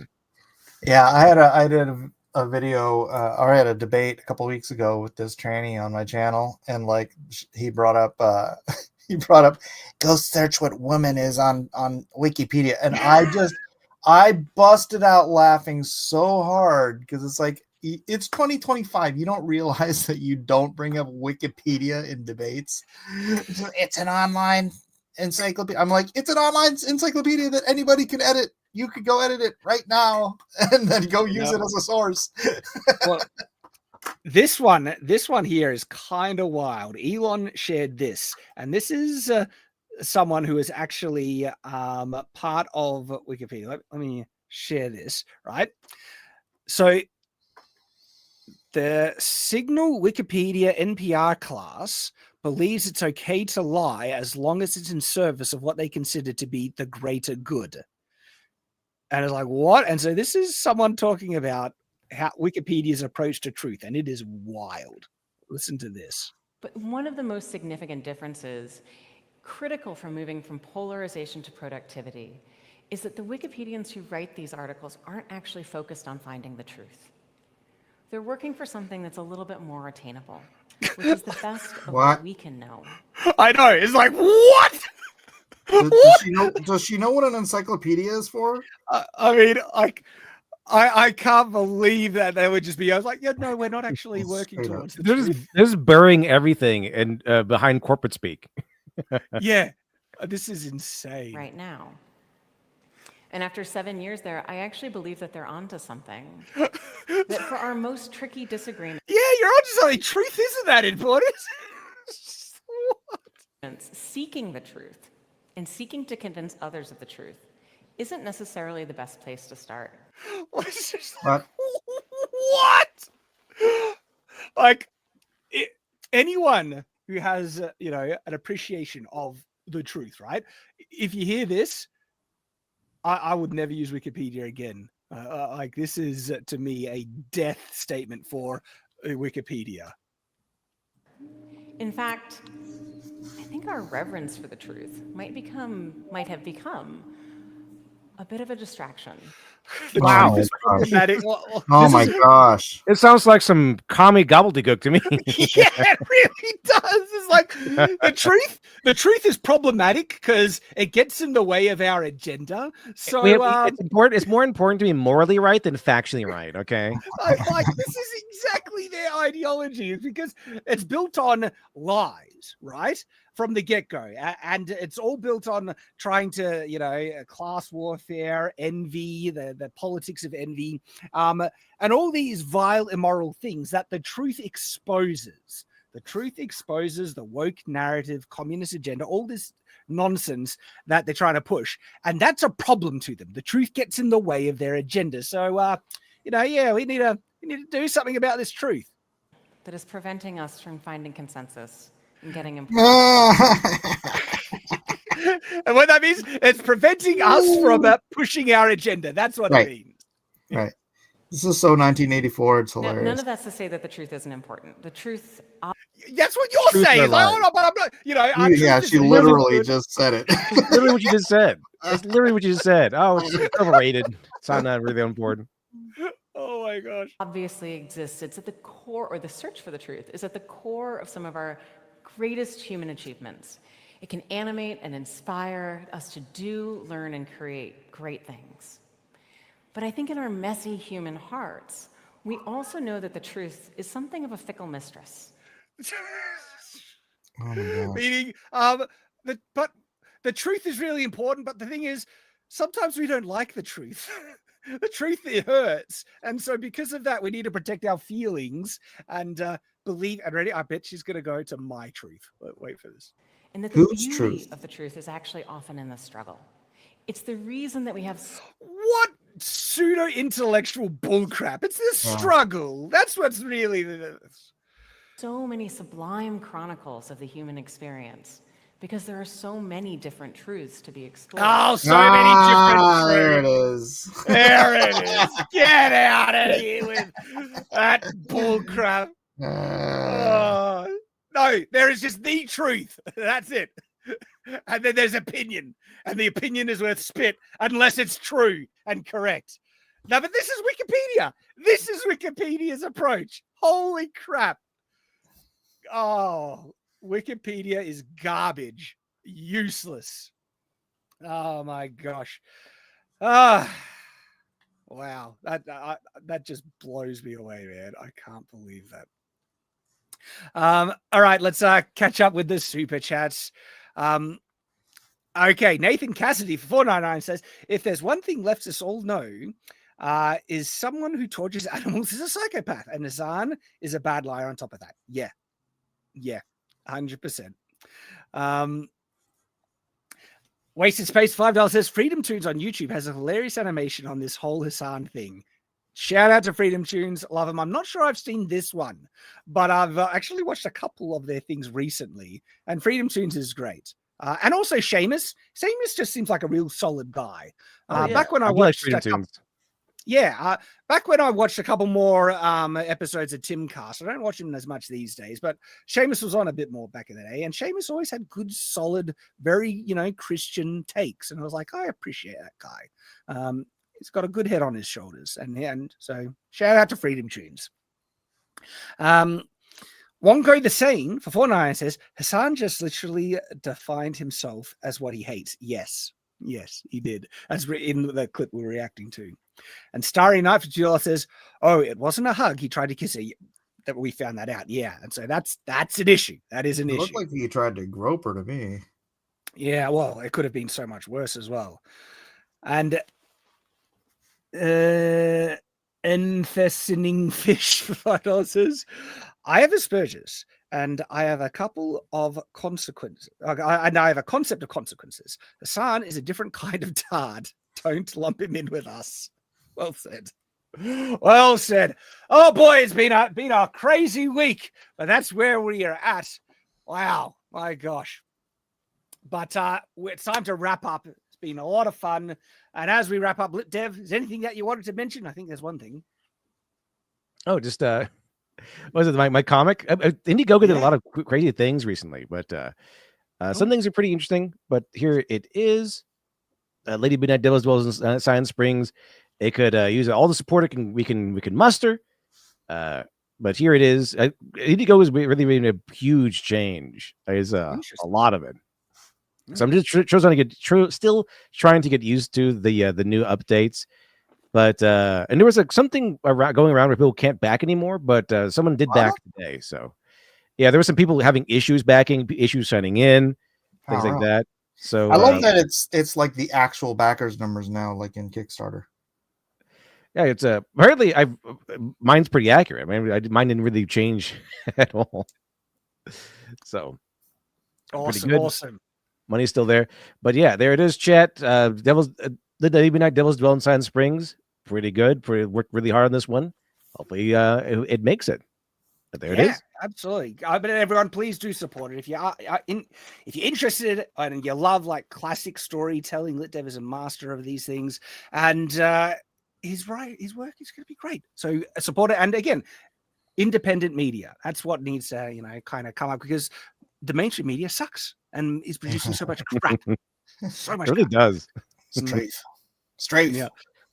But Mike, what you doing these days? I'm still doing whatnot here and there, and I'm waiting for this other project to start. And until it does, I'll be on whatnot selling stuff. So if you guys want to come and commission some art, maybe buy a cover, whatever, I'm on whatnot under Mike Miller. I could probably drop the link, but you still do Spider-Man really good. Yeah, they keep selling. You know what's funny? Here, I'm gonna put can I just put this in the private chat and you can share it, because I'm not signed in on this browser. Because I like some of your best figures that you do. Like it looks like your Spider-Man stuff. Like you do Spider-Man great. Thank you. I appreciate it. Yeah, they always sell, so I should probably just keep doing them. But what's funny is there was this one guy, he came on and he's like, he had bought in several things before, and then he promised he was going to buy this Ghost Rider from me. And he's like, I'm going to buy it on Friday. And it's like, okay, I'll draw it now. You could buy it on Friday. I bought it. I did it. He didn't buy it on Friday, but it sold by like Sunday. And I'm like, oh, I better make you another one. So I made him another one. Then I sent that to him, and he didn't buy that, but that sold like the next day too. So I've done like 6 Ghost Riders. No one's ever commissioned them, but they always sell like right away. It's funny. Nice. Now that link isn't opening for me because asking me to like claim something, put in a phone number. So unfortunately, I can't share it. Yeah, that's annoying. Wow. But that is awesome, and everyone knows where I am. Thanks for joining the Culture Crusade, and also Shadiversity videos coming out regularly. Appreciate everyone. Hope everyone has a great day, and we'll see you next week. So as always, stay on watch.